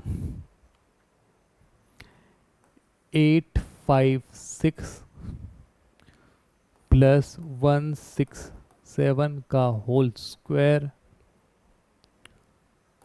प्लस 856 माइनस 167, इसका भी पूरे का वर्ग कह लो, होल स्क्वायर कह लो, एक ही बात है, बटा 856 गुना 856 धन प्लस मतलब 167 गुना 167। चलिए इसको आपको हल करना है, हल करें। हल करने पर क्या आएगा आपका आंसर, 1 आएगा, 2 आएगा, या फिर आपका 6 8 9, और डी है आपका 1023। ये आपके क्वेश्चन स्क्रीन में दिख रहे हैं, उतार लीजिए। तो आपको ये बताना है कि ये आएगा क्या, क्या आंसर इसका आएगा। ठीक, तो चलिए इतना लिख लिए। अब मैं आपको इसको बहुत सिंपल तरीके से समझाता हूँ। यहाँ पर भी हमको क्या करना है, वही ए और बी वाला मान लेना है। सॉल्व करते हैं हम मान लेते हैं, माना ए बराबर हम मान लेते हैं 856 और बी बराबर मान लेते हैं हम 167। ठीक है, 856 और 167 मान लिए, इसमें आप फिट कर दो तो क्या हो जाएगा आपका, अगर फिट कर दोगे तो a प्लस बी का whole square plus a minus B का होल स्क्वायर बट्टा क्या क्या है, a 2 बार है, a का स्क्वायर लिख दो इसको डायरेक्ट, है ना। a गुना a आएगा तो a का स्क्वायर हो जाएगा, प्लस b गुना b हो जाएगा तो b का स्क्वायर हो जाएगा। ठीक, सॉल्व करते जाइए। अब यहाँ पर लिख लो a का स्क्वायर प्लस b का स्क्वायर प्लस 2ab, फॉर्मूला मैंने आपको बताया था a प्लस बी का होल स्क्वायर, धन a माइनस बी का होल स्क्वायर का जो फाइनल फॉर्मूला होता है क्या होता है, a का स्क्वायर प्लस b का स्क्वायर माइनस 2ab। कैलकुलेशन कैसे करना है वो भी मैंने आपको बता दिया। ठीक है, बटा नीचे में है a का स्क्वायर प्लस b का स्क्वायर, जो जो कट रहा है कटा दो, माइनस 2ab और प्लस 2ab कट गया। अब यहाँ पर क्या बच रहा है, a का स्क्वायर 2 बार बच रहा है तो 2a का स्क्वायर प्लस b का स्क्वायर भी 2 बार बच रहा है, 2b का स्क्वायर बटा ए का स्क्वायर प्लस बी का स्क्वायर। ठीक है, अब इसके आगे और बढ़ते हैं। हम यहाँ पे 2 कॉमन ले सकते हैं क्या? ले सकते हैं। तो ऊपर में क्या बचेगा? ए का स्क्वायर प्लस बी का स्क्वायर बचा, बटा नीचे में क्या बच गया? ए का स्क्वायर प्लस बी का स्क्वायर। ठीक है, अब देखेंगे ये भी और ये भी कट जाएगा, सेम आ गया, बराबर जो आंसर आया वो क्या आया? 2 आया। तो देखिए अगर इतना सारा कैलकुलेशन हम करते ना तो पगला जाते। सिर्फ दिखने का खतरनाक है इस टाइप का क्वेश्चन, और हल करेंगे तो देखिए सिंपल सा आंसर भी कितना छोटा, पिद्दी से इकाई अंक आ रहा है 2। तो ये जो इस टाइप का क्वेश्चन है ना, इसको आपको देख के नहीं डरना है, आपको दिमाग लगाना है यहाँ पर। ठीक है, आगे बढ़ते हैं, कुछ अगले टाइप के क्वेश्चंस देखते हैं। अगला क्वेश्चन लिख लिए गुणनफल पर आधारित क्वेश्चन। जैसे गुणनखंड पर आधारित क्वेश्चन में हमने अभाज्य गुणनखंड वाला देखा था ना, उसी के 1-2 और टाइप्स देख लेते हैं।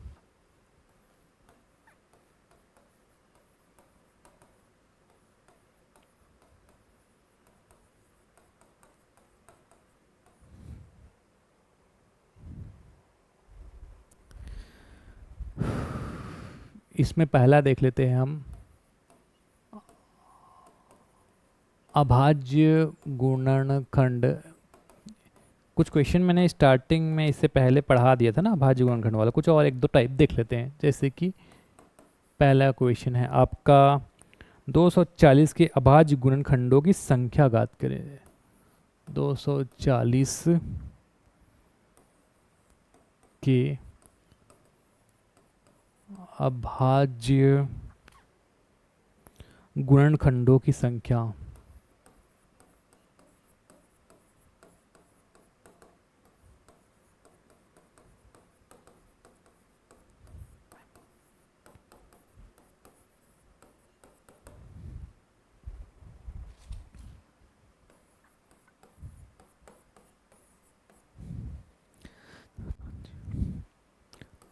चार, 5, 6 और 8 आपके ऑप्शन भी दिए गए हैं।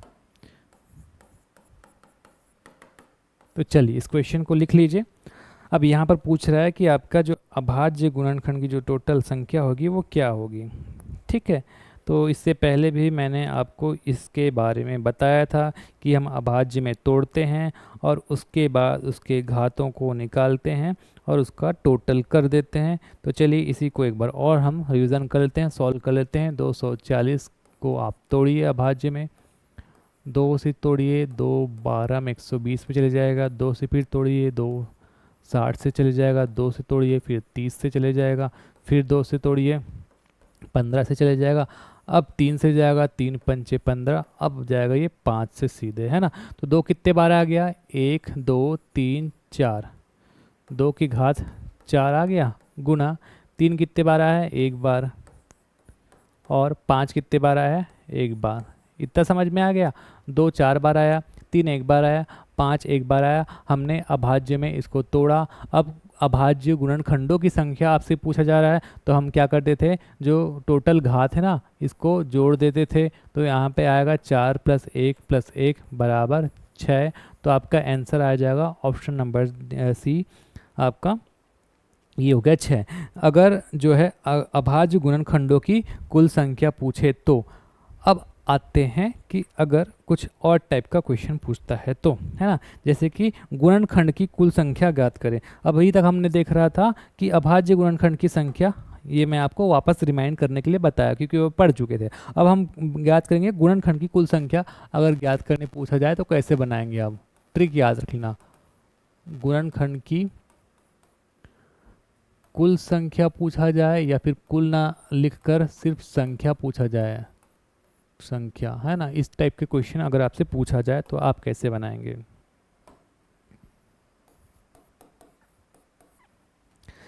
एक एग्जांपल लिख लीजिए, 1420 के गुणनखंडों की संख्या ज्ञात कीजिए। के गुणनखंडों की संख्या ज्ञात करें। अब देखिए यहाँ पर कहीं भी अभाज्य नहीं लिखा है। अभाज्य लिखता सिंपल से हम इसका गुणनखंड निकालते, अभाज्य में कैलकुलेट करते, घात की संख्या को हम टोटल जोड़ देते।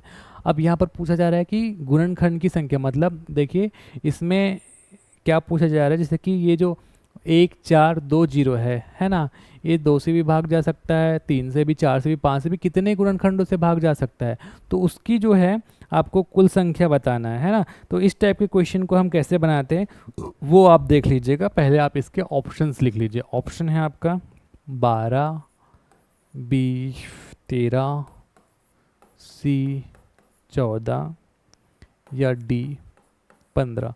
इसको जो मैं ट्रिक बताऊंगा ना, उस ट्रिक को याद रखिएगा और आपको उसी से ही सॉल्व करना होगा, हमेशा बहुत आसान हो जाएगा।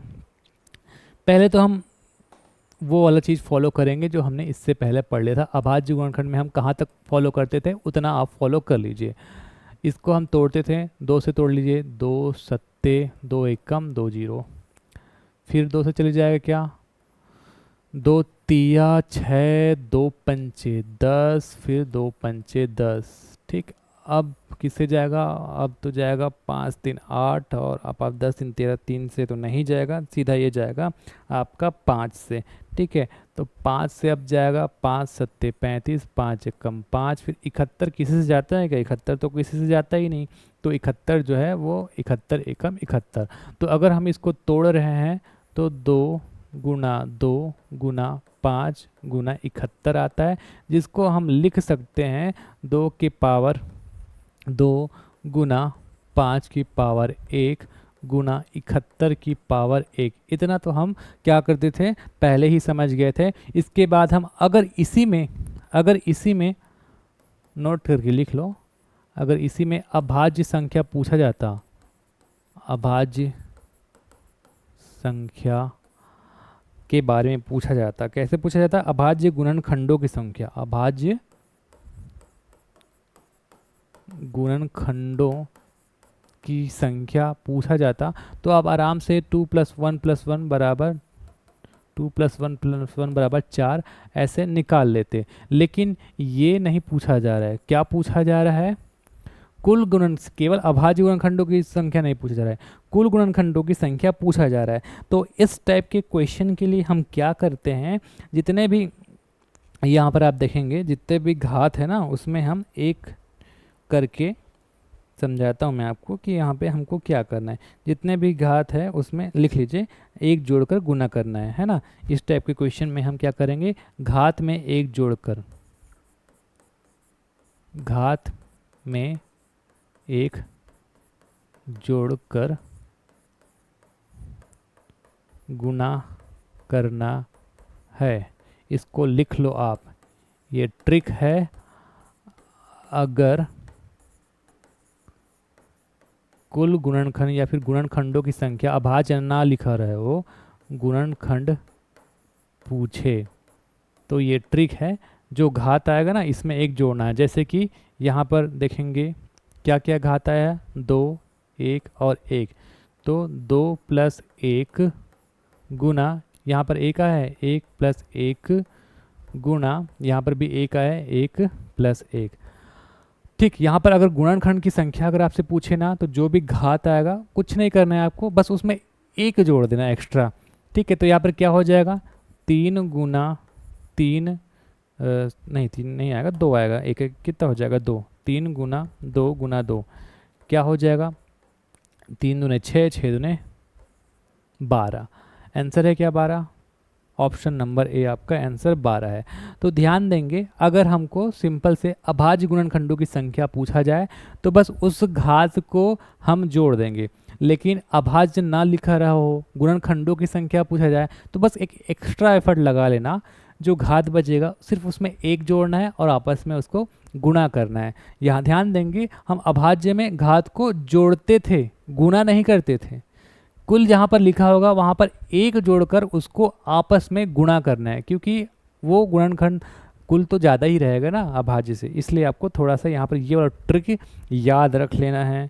इसका एक बार और एक आध क्वेश्चन मैं आपको करवा देता हूँ ताकि आप इसको और अच्छे से कंटेस्ट कर सको। क्वेश्चन नंबर 2 लिख लो।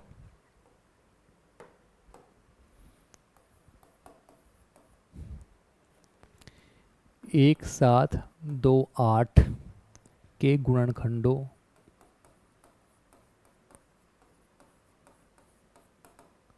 गुणनखंडों की संख्या ज्ञात करें। यहाँ पर भी अभाज्य नहीं लिखा है, तो आपको क्या करना है, जो घात आएगा उसमें एक जोड़ के गुना करना है।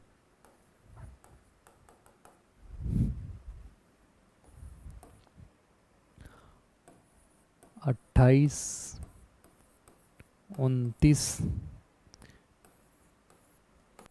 30, 31।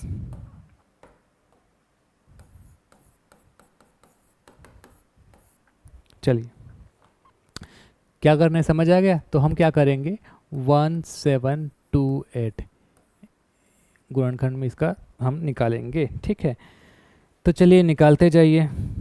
2 से चले जाएगा, 2 एकम 2, 2 कितना बार जाएगा, 8 दूने 100, 8 ही चल जाएगा। फिर 1, 2 छक्के 12, और उसके बाद 2 चौका 8, फिर 2 से चले जाएगा, 2 चौका 2 तिया 2 दूने, फिर 2 से चले जाएगा, 2 दूने 2 एकम 2, 2 छक्के 12, फिर 2 से चले जाएगा, 2 दहाई, फिर 2 तिया।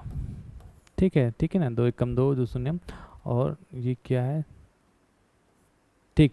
इसके बाद आप देखेंगे यहाँ पे कुछ गड़बड़ की है, 216, 2 एकम 2, 2 शून्यम 2, 2 अट्ठे 16 होगा ना, यहाँ पे ये 6 है। ठीक है, 2 अट्ठे 16, फिर 2 से चले जाएगा, 2 चौके 2 पंचे 10 हो जाएगा, और 2 चौके हो जाएगा, फिर ये 2 से चले जाएगा, 2 दूने 4, 2 सत्ते, अब 2 से नहीं जाएगा, 3 से जाएगा, 3 निया 27, फिर 3 से 3 तिया, फिर 3 से 3 एकम।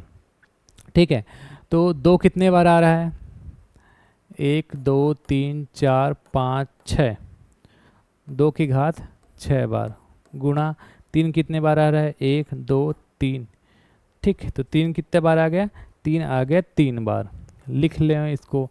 अब यहाँ पर अगर अभाज्य गुणनखंडों के बारे में पूछता तो 6 और 6, यहाँ पर कितना आया, 3 बार आया ना, 6 और 3 9, ऐसे आप कैलकुलेट कर लेते। लेकिन कुल गुणनखंड पूछा जा रहा है, तो कुल पूछा जा रहा है, या फिर सिर्फ अभाज्य ना लिख के गुणनखंड पूछा जा रहा है, तो आप क्या करेंगे, एक घात में 1 जोड़ेंगे तो 6 + 1, और इसमें भी 3 + 1, और आपस में क्या करना है, गुणा करना है। तो 7 × 4, 7 चौका कितना हो जाएगा, 28। ऑप्शन में है कि आपके 28, ऑप्शन नंबर ए है आपका 28। तो इस तरीके से ये क्वेश्चन बन जाएगा। ठीक है, चलिए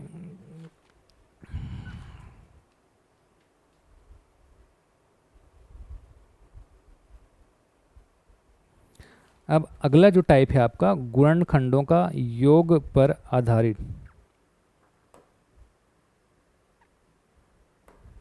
गुणनखंडों का योग क्या होगा, ये अगर पूछा जाए, गुणनखंडों का योग अगर पूछा जाए,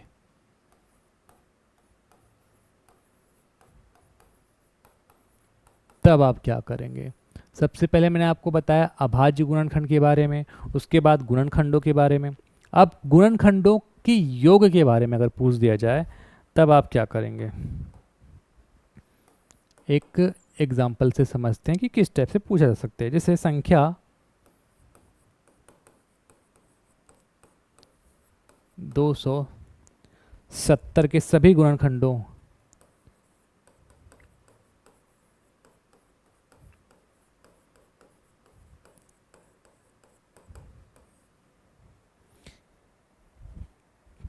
की संख्या तथा योग निकालें।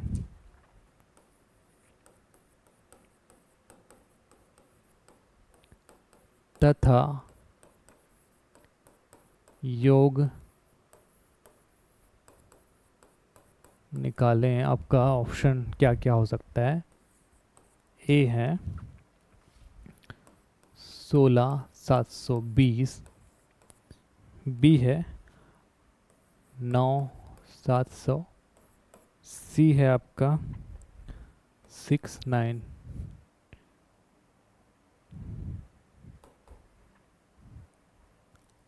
18, 6 90 और डी है आपका 17 5 50। ठीक, चलिए अब ये क्या पूछ रहा है, इससे पहले हमने क्या पढ़ा था, गुणनखंडों की संख्या पढ़ा था, वो तो पूछ ही रहा है, इसके साथ साथ गुणनखंडों का योग भी पूछ रहा है। तो ये क्या होगा ये हम देखते हैं। तो सबसे पहले हमारा जो बेसिक काम है वो हम कर लेते हैं। 270 इसका हम निकालते हैं, थोड़ा यहाँ निकाल लेते हैं।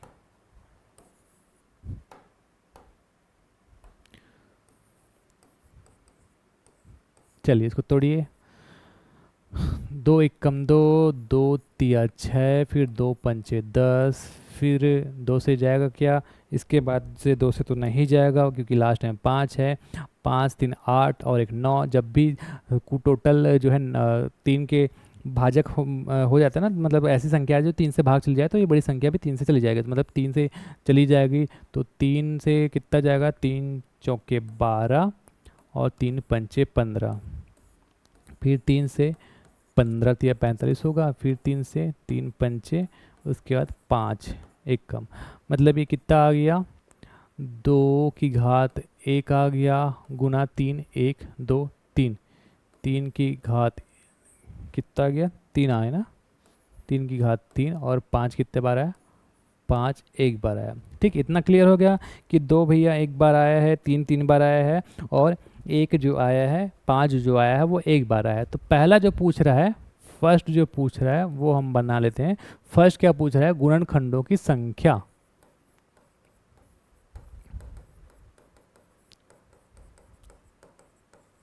तो गुणनखंडों की संख्या जो है मैंने आपको बताया था कि कुछ नहीं करना है, घात में 1 जोड़ के गुना कर देना है।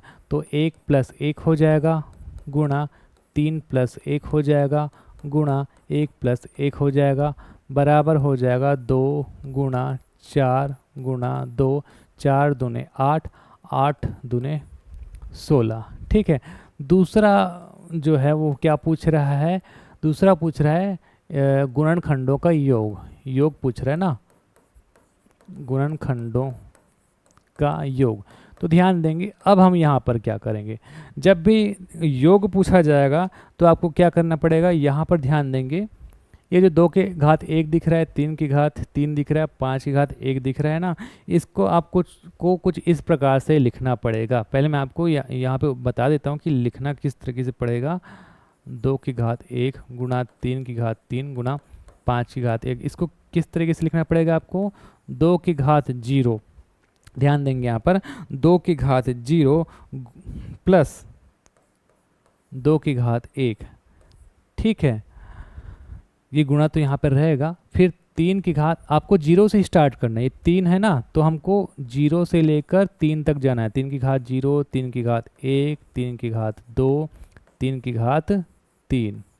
ठीक है, गुणा 5 की घात 1 है तो 0 से लेकर 5 की घात 1 यहाँ तक जाना है, इतना आपको ध्यान में रखना है। देखिए हमने क्या किया, ये 1 था तो 0 से चालू करना है और बीच में गुणा नहीं है, प्लस है, बीच में प्लस है। तो 2 की घात 0, 2 की घात 1, 2 की घात 3 की घात 0 1 2 3, बीच में सब में प्लस है और 0 से हम यहाँ पर 5 है। ये कंडीशन तब आपको याद रखना है जब योग पूछे। ठीक है, ये ट्रिक तब आपको याद रखना है जब योग पूछे। योग से आप कैसे ट्रिक याद रखोगे, बीच में हम प्लस कर रहे हैं ना, मतलब हम योग कर रहे हैं, ऐसे ट्रिक याद रखिएगा। अब इसको कैलकुलेट करिए, तो किसी भी संख्या का जब घात 0 हो जाए तो क्या होता है, वो 1 होता है, तो ये 1 हो जाएगा, प्लस 2 की घात 1 मतलब 2 ही रहेगा यहाँ पर, गुणा 1 + 3 1 कम 3 प्लस 3 तिया 9 प्लस 3 तिया 9 और 9 तिया कितना हो जाएगा, 27 होगा, गुणा 1 + 5 एकम 5, ये हो जाएगा 3 और ये हो जाएगा 9 और 1 10 और आपका 27 और 10 37 और ये 3 और 9 गुना 5 और 1 6। ठीक है, अब ये आपका हो जाएगा, इतना जा रहे 9 और 1 10, 3 एकम 3 27 30, यहाँ पर 39 नहीं 40 होगा।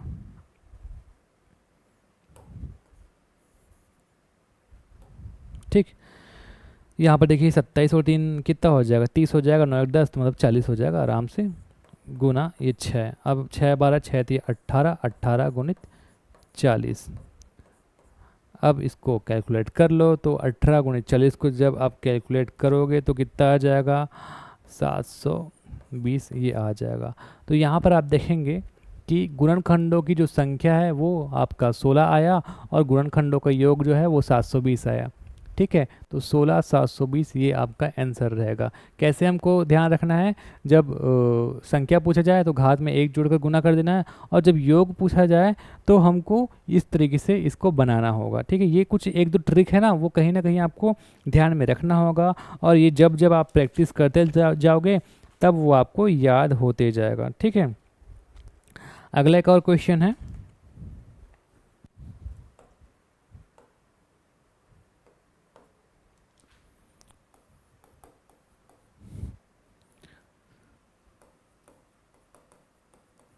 संख्या 760 के गुणनखंडों का योग याद करना है आपको। सभी गुणनखंडों का योग होगा। आपके ऑप्शन हैं ए 1200, बी है आपका 1600, सी है आपका 1800 और डी है आपका 2000। ठीक है, तो चलिए इसको सॉल्व करते हैं। सबसे पहले हमारा वही काम, इसको तोड़ते हैं 760 को,